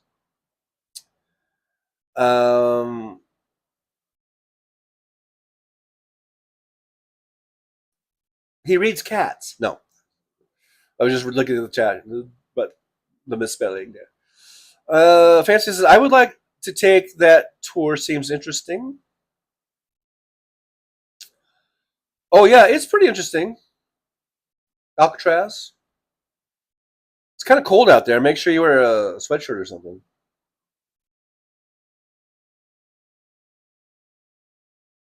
Say how it says at Mad Mac, all Army manuals read the same. There aren't versions of it. That's because they're all printed in English. The Bible is going back, centuries in Greek, and then you've got you guys know. I don't need to go to that. There's just lots of translations translated into English. There's the James King's version, of course, and then there's updated English that's more easier to read for more modern English. And of course, then there's all the other languages it gets translated into, so people from all over the world can read it.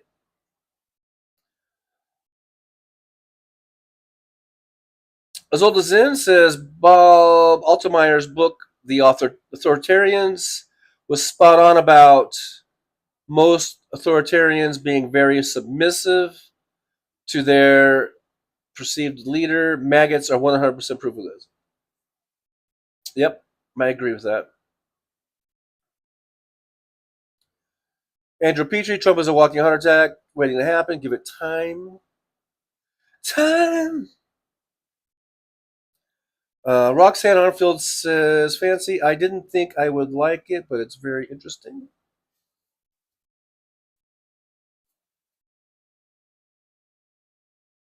Fancy says, were there any ghosts? I didn't see any. But they're invisible, so kind of hard to see them. Mad Max says, do they print them in English and Spanish? Say, huh? Oh, for the army manuals and stuff. Yeah, I wonder. It's a good question. Denise Wilkins is laughing at me. So that's the thing. When I read something that's about something from a few minutes ago, I don't remember what is it. Say how it says King James version of the Bible altered so King James could get a divorce because his wife would not produce a son. Bibles are written by man. Yeah, that they were. I agree. They were written by man. Andrew Beecher says, "Hi, sunshine." Denise Wilkins, good to see you. MJ Daniel, if we could only be so lucky for the Onelli Live DJ to continue. Mad Max says, I was in San Francisco when Alcatraz was still a prison. Also, there was a developer that almost got to fill in the bay and build housing. Wow. Everyone had SOB bumper stickers, Save Our Bay. Can you imagine that? Filling in the bay. I mean, that's almost, I can't even imagine it.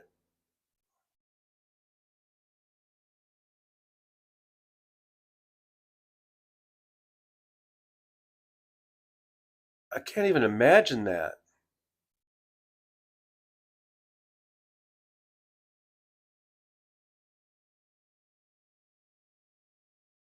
You know? Filling in the bay?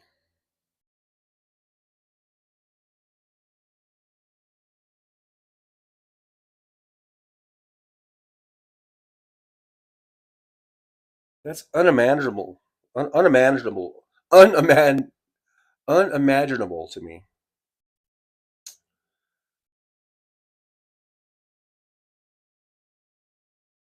Robert 4419. We still don't know the medical reports when he was at Walter Reed.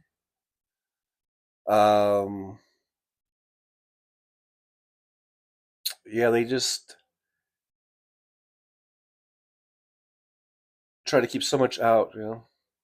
Jack McCool says Trump isn't going away. He'll run in 28 because he knows his morons will keep sending him money.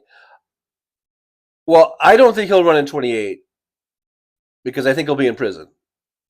If he loses this election, he's going to go to prison.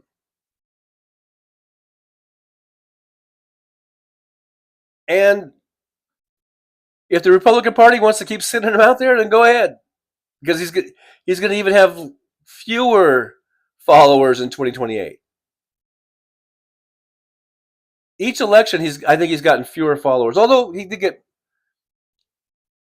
between 2016 and 2020, I guess he did get more votes than he did in 2016, but he lost by over twice what he lost to Hillary in the popular vote. Went from a 3 million vote deficit to a over 7 million vote deficit for Trump. So I don't know. I just really can't see. I really can't see. Well, that Trump will even be alive in 4 years, like we're talking about this heart attack waiting to happen. But if he is, I mean, God, they're already saying that. I mean, they were saying Biden was too old. Now Trump is the oldest to ever run for president. He's like, what is he now, 78 or 79? So he would be, 83 or whatever in 2028.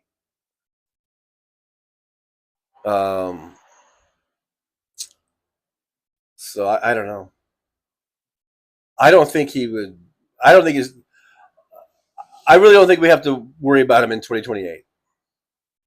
But who knows? Mad Max says the decision was that the San Francisco Bay drew more money from tourism than what the housing would bring in. It all came down to money, but at least the bay was saved. Wow. Seho says at Mad Mac, all Army manuals had to be comprehensive in English at an 8th grade level, reading level. Big college words equal dead 18-year-olds.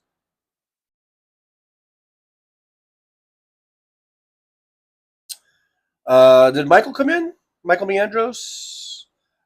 Michael Meandros, well, the First Testament was certainly written in Hebrew. Okay. Yeah, okay. Greek and Hebrew.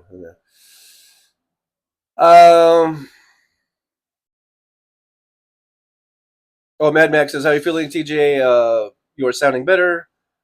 Hope you get to 100% soon. Thanks, Mad Mac. I've been feeling pretty good, actually. It just seemed like when I do sit here to do the live streams, I don't know if like fluid is gathering or what, but I really don't cough and sneeze and all that stuff until I start doing the live stream. So I don't know. I don't know what that's all about.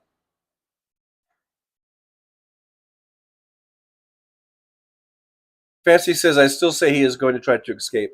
Yeah, I know. That's the thing that we've been talking about, and I've been talking about it. And then, but today we kind of forgot about it. So yeah, there's always that possibility. They'll try to flee.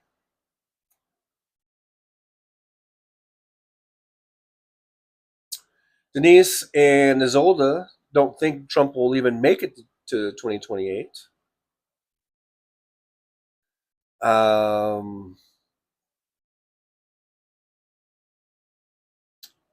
And Mad Mac doesn't believe he'll be alive in 4 years either. So Fancy says evil people just live on and on and on. It does seem that way, huh? Mad Mac says, I know, right?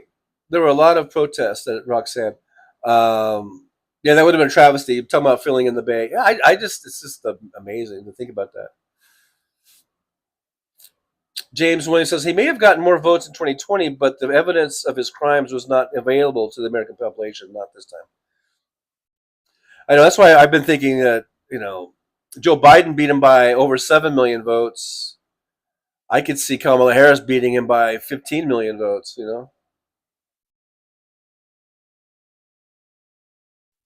Denise Wilkins says he is sick and we all see it, that Dr. Frankenstein is keeping him alive via drugs.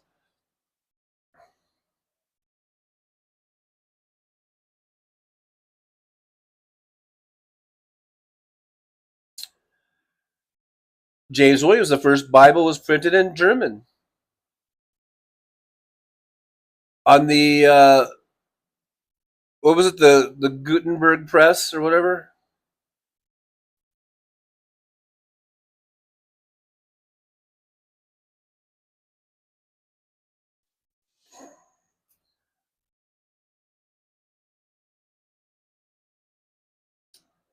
Yeah, because before that they just said scrolls that they found, I guess, right? And then when they invented the printing press in Gutenberg or wherever the hell it was, um, so that makes sense. Yeah. Rob 4419 says this is his last hurrah for anything in his life. I agree with that. MJ Daniel says the two major languages in that region at the time were Hebrew and Aramaic, and of course Latin by the Romans. Fancy, that's interesting, James. Seha says Trump keeps enough fuel in Epstein's jet to get to Venezuela nonstop.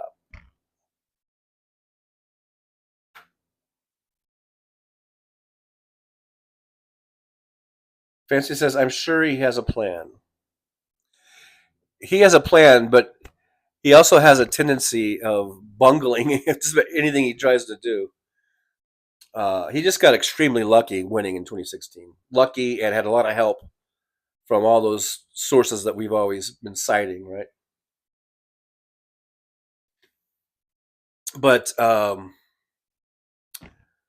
so we'll see if he can manage to pull it off, you know. But it will be a last ditch effort because he really wants to win the presidency. He really wants to be a dictator, authoritarian, and just use that to dismiss, any charges against him, any punishments, any penalties. And and when that becomes increasingly impossible for him to do, yeah, then there will be a bug out plan. There will be a bug out attempt probably.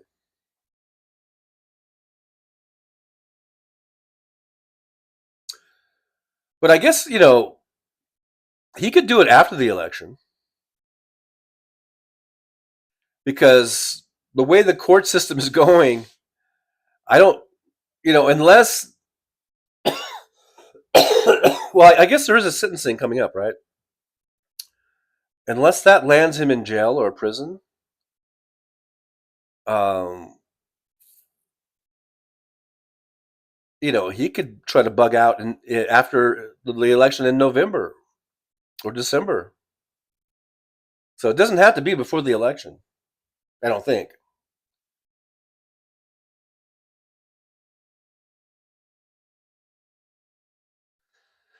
Let's see. Michael Manders, we all say the same things in different languages with different buildings in the background. James Williams says, until then, the Bible was a collection of manuscripts and scrolls. Yeah. Roxanne, they were handwritten by monks. And there is a big controversy about a monk that intentionally misinterpreted a translation for a verse, one particular verse. I can't remember it now, but I remember getting into a big sort of back and forth with an old schoolmate of mine who was a Catholic, very devout Catholic, and we kind of got into it about that. So. But that's been quite a few years now, and I don't remember the exact deal, but just another example of how the Bible can be inaccurate. Bad Mac, he had help all right from Russia. Yep, exactly. Andrew Peacher says, does Trumpy Trout even have a passport still?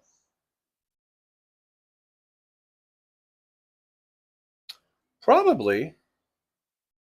I don't know. Did they take his passport away? I don't know. MJ Daniels says the Bible as history. Warner Keller read in the 90s. Great book. Roxanne says, didn't he have to surrender his passport when he was found guilty and out on bail? That's a good question, Roxanne. I'm not sure.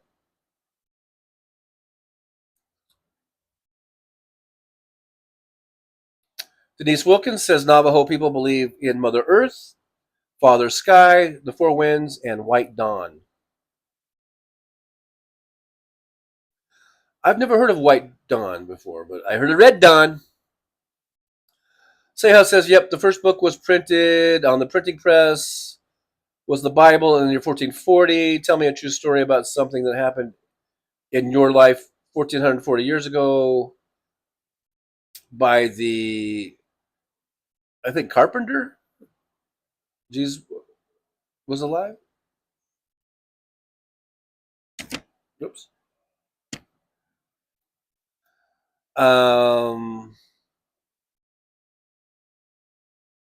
Rob 4419, does he even have a driver's license? I don't think so, actually, because he doesn't drive. Josh said it would be funny if he went state's evidence and said he was undercover the whole time and threw all the corruption under the bus and actually drained the swamp. Well, that would be pretty preposterous, but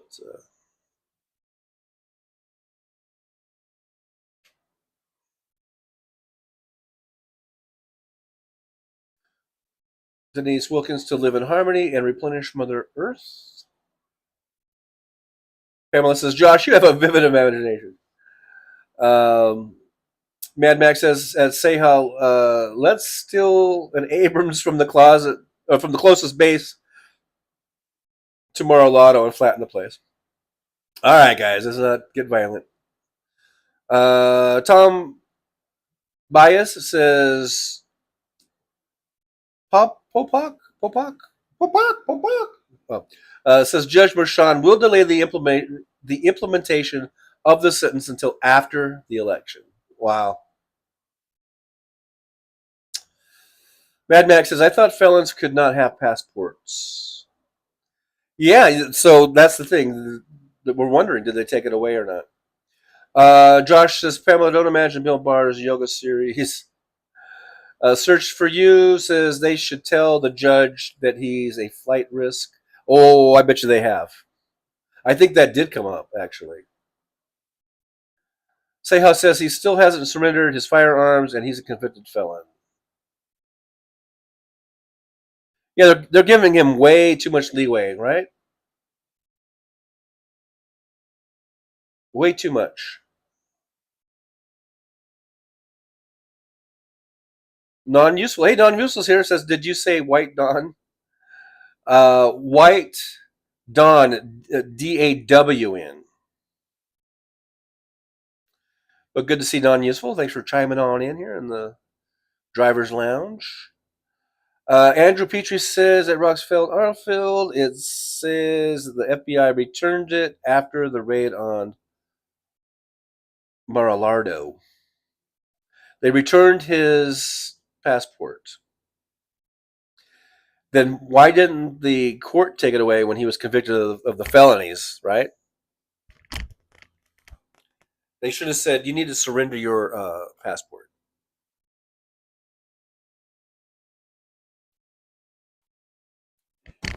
In my humble opinion. What else do I have? Did I save anything else? Any other little memes?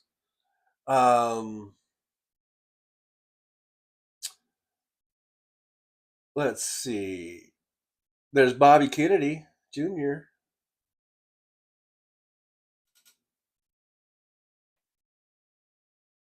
Right there.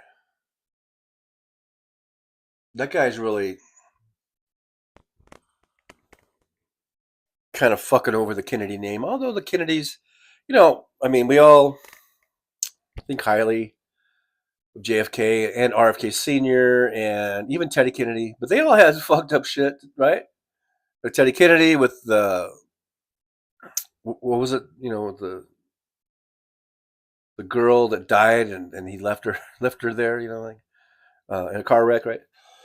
Like his girlfriend or whatever, right?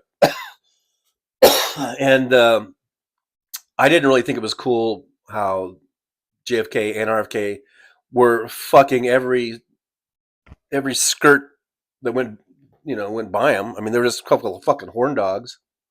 Couldn't keep their dicks in their pants. I didn't think that was really cool. I mean, they seemed to be pretty good as far as wanting to work for civil rights and equal rights and and things of this nature.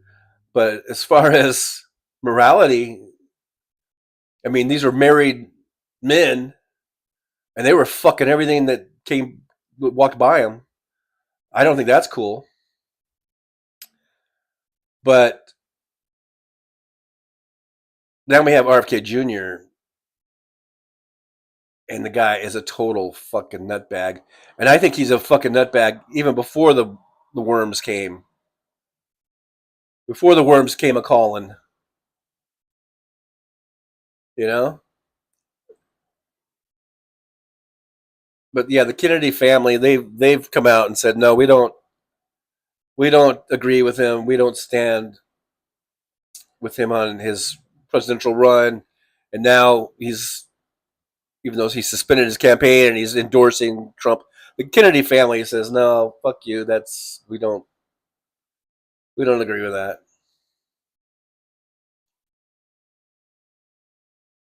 So, and is it going to matter much for the election? I don't think so. Kennedy was down in low single digits, and it seems like most people that would be voting for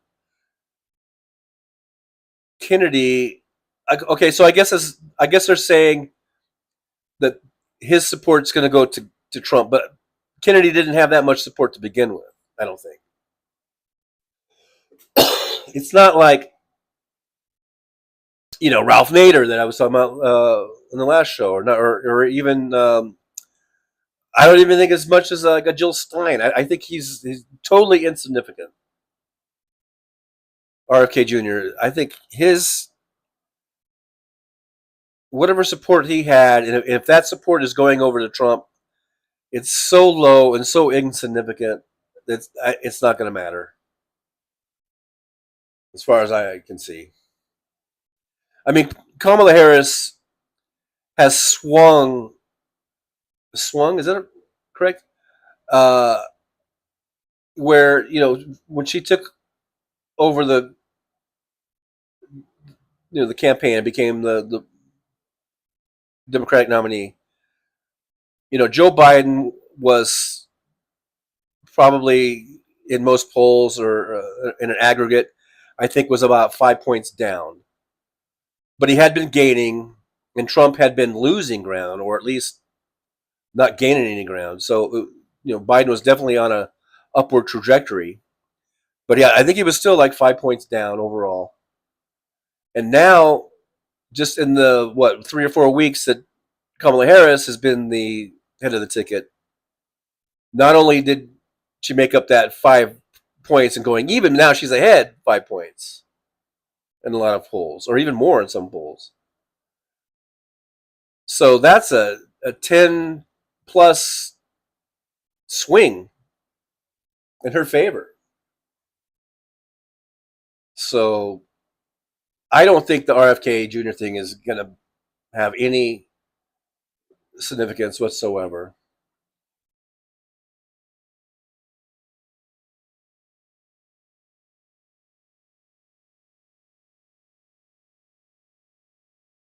Um,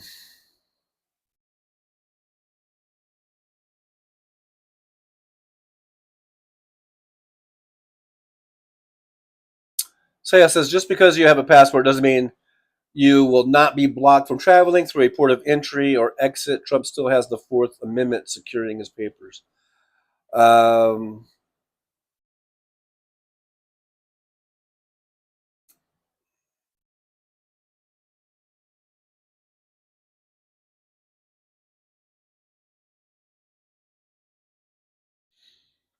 NJ Daniel says, 1970 Oregon blew up a whale. Oh, talking about RFK. Now I wonder if RFK Jr. has was involved in that. Oh, uh, yeah, it's funny because there's the story about him taking a chainsaw to I guess a beached whale who I guess was dead already when he took the chainsaw to it and cut its head off, and then put the head of the whale on their minivan, and then the kids had to put plastic bags over their heads with a hole cut over their mouth so they could breathe, because I guess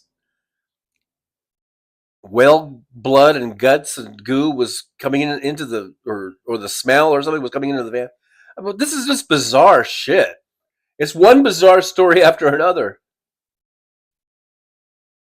I mean, how could this person even be taken seriously at all?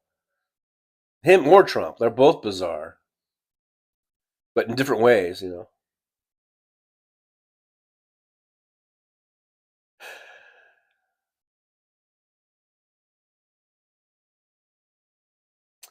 Pamela says, truck on everybody. I have to pick up the grandson, CL. Thanks, Pamela, for being here. Good to see you. Thanks for stopping by and spending some time with us before you have to go and pick up the grandson. We'll see you on the next one. Josh says, laughing out loud MJ. Oh, about the, about the will. And if whether or not RFK had something to do with that. You never know, yeah. Yeah, James Williams says, I thought taking a chainsaw to a dead beach well was a little over the edge, a little over the top. Tom Bias, and the worms ate into his brain. Yeah. A little Pink Floyd action. Michael Meandro says RFK Jr. is staying on the ballots of blue states, but is trying to get removed from swing states so he doesn't take away any votes. Like I said, I think it's going to be really insignificant. Like, I don't think he's going to be taking away votes from Kamala Harris. You know? I think I just accidentally bumped my camera stand there.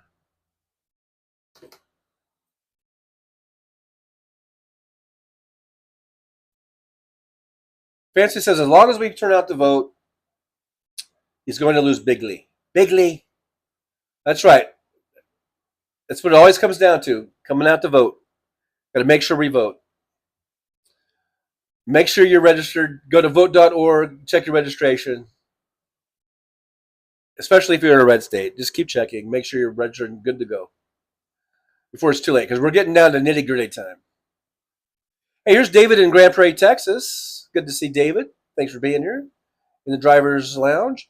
Says, whalehead, bear, cubbing, anyone? I hear it's more fun than Disneyland, even with mind and voice of Alex Jones or just Jones in America with America. Tune in and vote for more sane men brains like, hi, y'all. Yeah, it's just crazy, isn't it? It's like, what's next, you know? I dare I ask, what's next? Rob 4419 says, is RFK Jr. competing with Kristi Noem? Oh, I think he's past Kristi Noem, actually. I don't know. I mean, I don't know, you know. Not that she gets a pass, but David in Grand Prairie, Texas says, kind of weird, but trying to communicate, laughing out loud at Fancy. Oh, says, hi, David. You're doing great, says Fancy. Andrew Petrie, how did he get a well's head into the van? I think he strapped it to the roof of the van. But apparently either, you know, like the blood and guts was leaking into the van or it was a smell or something. And I guess they had to put plastic bags over their heads with a hole cut in over their mouth so they could breathe, so they wouldn't suffocate.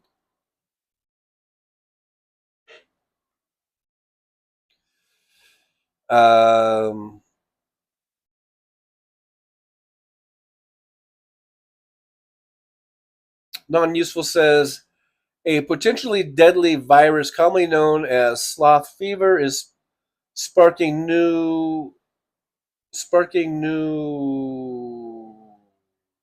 pleas for caution across the United States after Florida reported 9 new cases in a week. It spreads by small biting flies. Sloth fever, ladies and gentlemen. Let's see here. I guess I'm over the 2 hour mark. Huh?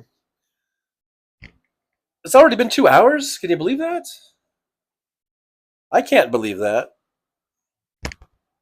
Wow, that's kind of flown by. Sehel says that well vomit is worth more per ounce than gold. And then he says, yeah, no, RFK, no. As well as says, oh no, Christy Nome is evil. Yeah, she's, yeah, definitely. I would say right up there. Non-user says, according to CDC, about 60% of people infected with oral pouchy virus become symptomatic. All right, just another thing for us to look out for. David in Grand Prairie, Texas, tied to top of van, 90 miles an hour, baby. Wrap your faces, kids. Well, Slaughter, ahoy, Boston. Where is he? Laughing out loud, good old days. Render me some well.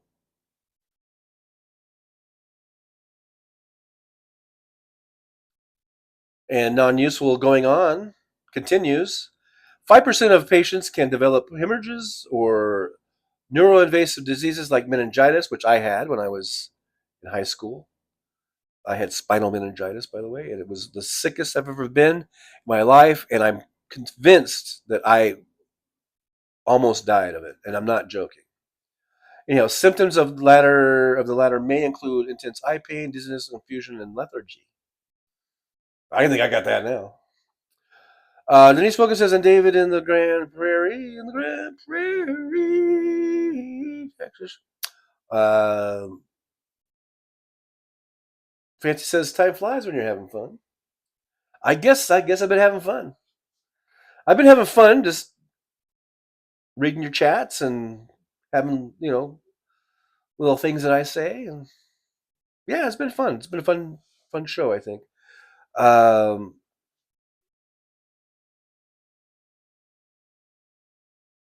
Denise says, damn it, Florida, get it together. Azola's in, I guess, got to go. See you later. Thanks, Azola. Thanks for coming by.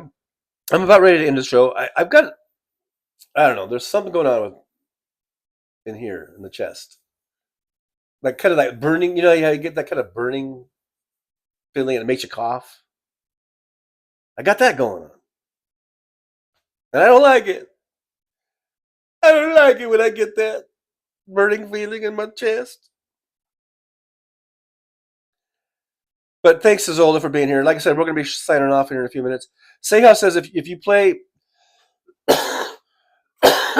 See, now I'm coughing. So I guess I should sign off here. It says if you play in stale water, amoebas could eat your brain. Be afraid.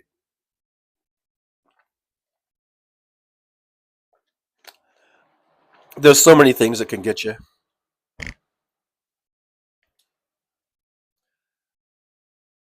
It gets scary. Search for You says my boyfriend in elementary school died of meningitis. See, I'm sorry to hear about your boyfriend dying. That was in elementary school, so I was a little older. I was just going into my senior year. It happened during Hell Week in football, and so it happened in August. And here's the way our coach would run things, and back then things were different. So for our water breaks, what they would do is they would just fill up these buckets, about this big. They would just fill them up full of water, and they had, I don't know how many buckets, 20 buckets or something, or maybe more, I don't know. And they would just, everyone, for a water break, we would all run over to where the buckets were at, and then people would just grab a bucket and start drinking out of the bucket, and then just pass the bucket to the next guy, So everyone is just drinking out of these buckets. It's not even like a water bottle that you just squirt in your mouth. It was a bucket, an open bucket. And I guess they just did that because they thought it was faster and more expedient or whatever, where they can get water and then get back to practicing, get back to running. Because Hell Week is basically you're just running your guts out. But somebody had meningitis in the bucket that I drank from. because then it turned out like the next day there was like I think it was like 6 of us that got sick with meningitis, and for some reason I guess I got it the worst because I was in the hospital. I was for a little bit, and I was home, and I was literally I was in home in bed. I couldn't keep any food down for like a couple of weeks. I mean, everything I would eat or drink, my mom would try to make me, something to eat. I couldn't eat anything. I mean, it was just the word. And I was laying in bed, literally dying. I mean, I could not move. I could not wiggle one little toe, or I couldn't, my little pinky. I couldn't move anything, or else it would start this whole wave of just pounding pain where it felt like someone was smashing my head with a sledgehammer. That's what it felt like. And it would just go on and on and on for like until the only way I could stop it is just laying in bed completely still, shutting my eyes and not moving, and then just hoping I could fall asleep. Because then if I fell asleep, then I wouldn't, I would be asleep, but I couldn't feel anything. But during my sleep, if I just, like I said, if my toe flinched or whatever, and I woke up, then it would just start all over again. And all I wanted to do was go back to sleep because that's the only way I could not feel the pain. And it would take like at least 30 or 40 minutes of this sledgehammer pounding on my head and then going through my whole body, that pain. And I just disciplined myself to just not move, just put up with that pain and not move until I passed out again. And I did that for like almost 3 weeks. And I lost about 30 pounds.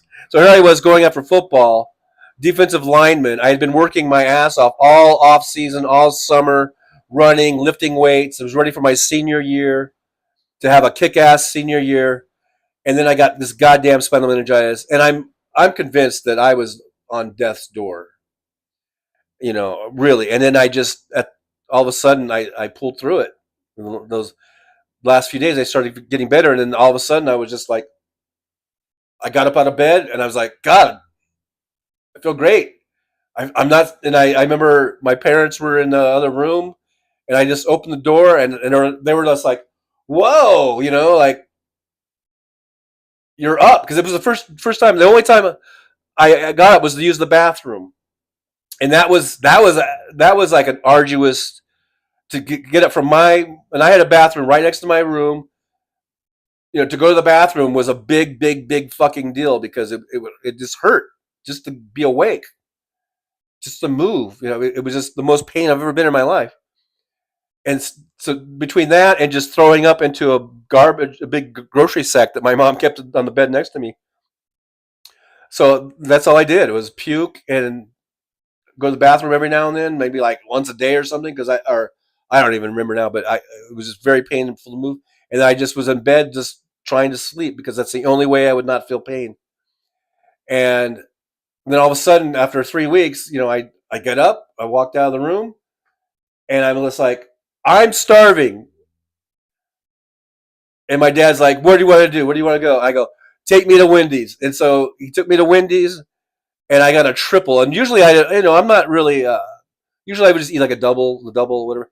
I got a triple with cheese and French fries and and a large drink.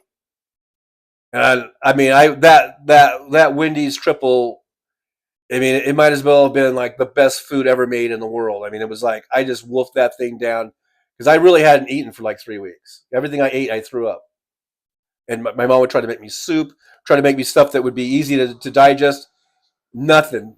Water, orange juice, I guess cranberry juice or whatever. I don't know. She was trying to give me stuff to drink. Couldn't keep anything down. I almost died. I swear to God, I almost died. And then all of a sudden, boom, it was gone. And I was just like, and then I went back to football. Football was just starting. I just got back in time just for our first game because because when this happened, that was like the first week of Hell Week, and Hell Week is actually 2 weeks long. And then we had another week of scrimmaging and practice and stuff like that. And I missed all that. And I had gone through that in my previous 2 years of high school. So I mean, I knew what it was all about. But now I'm going into the season. I lost all my conditioning. I lost all my strength. It sucked. And here I was, slated to be starting defensive tackle, looking forward to having a CIF, all CIF kind of year, and it got all dashed. But I mean, I got back on the team. The coaches knew, my parents kept them in the loop. They knew what was going on, and they just said, "Yeah, as soon as he gets better, just have him, just tell him to come on down." He's still. We didn't kick him off the team, and so came down. My gear was all there, my locker was all there, and but I lost my starting position, and rightfully so, because I was weak and out of shape, and I had no conditioning. So I just had to go to practice, and the first few games I really didn't even play. I'm trying to think if I even got in. I think I might have been on special teams or something. I don't know. And it really wasn't until probably almost halfway the season I finally got back into at least conditioning, and I got a lot of my strength back. And then I was able to get back into the starting as a starter, and I was on special teams too, and I was a captain, defensive captain, all that good stuff. But it was devastating because I loved football, and I was just that was my senior year, man. I just wanted to have it be a great season, and then it almost all got dashed. But anyhow, so that's my story on meningitis, and I know I almost died. So anyhow, Fancy says that was a windy celebration. Yeah, I remember to this day. I mean, it's just like that was my first solid meal that I'd had in about 3 weeks. All right, guys. So I guess that's about it. We were over 2 hours, and I believe that Hal's on today at 3 p.m. Pacific time. It is kind of hard to keep up with his schedule because he does all these things and stuff, but I don't think there's anything going on at the Whiskey A Go Go and all that stuff. So I'm pretty sure he's on at 3 o'clock today. So I'll see you guys at 3 in the chat. I'll be coming back on Thursday, 9 a.m. Pacific time. And then we'll do a House Parts pre-show hangout at 3 p.m. Pacific time. Yeah, the first show is 9 a.m. What did I say? The morning show will be 9 a.m. Pacific time. And then the afternoon show will be 3 p.m. Pacific time. Okay, and then we'll be back on at 11 on Saturday. 11:05 actually on Saturday. So I'll see you guys then. It's been great hanging out with you. Thanks for being here. For all you guys for being here and hanging out. Make sure you like, subscribe, and share. Let's share the show out. Let's try to keep the show growing. We're at 3,333 subscribers. Let's keep it growing, and hopefully we can get more. Hit that share button if you would. That'd be great. And make sure you subscribe and all that good stuff. It's always good to see you guys. You guys are really, really, really, really, really, really, really awesome. And I mean that from the bottom of my heart. Let's see. I'm just looking at the chat. I think everyone is saying goodbye and everything. So yeah, I guess we talked about everything that I wanted to talk about today. Talked about Vlotus and the rats leaving the ship. The Republicans that are coming out in numbers, huge numbers, that are going to be supporting Kamala Harris. So make sure you check your registration. Make sure you're good to go to vote, and support Kamala Harris campaign. Send $5 their way if you can, or any other important races that are going on. We need to win the House. We need to get the Senate. Make sure we keep the Senate. Give Kamala Harris the Congress that she needs, so she can continue on with the great work that Joe Biden has started. All right, guys. I guess that's it for today. I'll see you on the next one. Thanks for being here. You guys are awesome. I'm shutting off mics now, so the thing will play.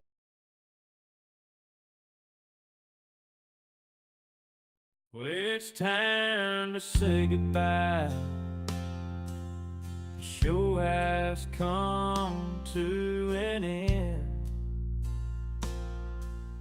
But don't be sad, no, don't you cry. We're all gonna come back and meet again.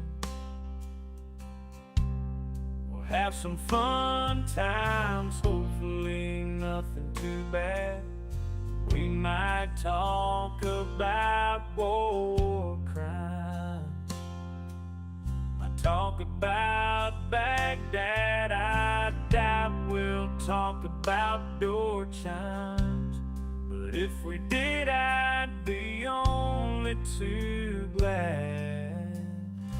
So hasta la vista, baby. The show is over, but could I ask you maybe to take a shower? No, that's not what I meant, but I couldn't think of anything to rhyme with over. Now my whole rhyming scheme is all screwed up. Oh shit, I should have stuck to truck driving, who I tried to kid. At least when I was out there driving, I could handle a skid, but doing this live stream, baby, has been a real kid. So I hope to see y'all again right here on the Trucker John live stream. We're gonna do it again and again, right here in the Trucker John live stream. Yeah, the Trucker John live stream. We're gonna come back and do it all again. No, this ain't no dream. This is where we win, right here on the Trucker John live stream. No, this time to say goodbye. The show is coming in. Don't be sad, no, don't you cry. We're all gonna come back and meet again.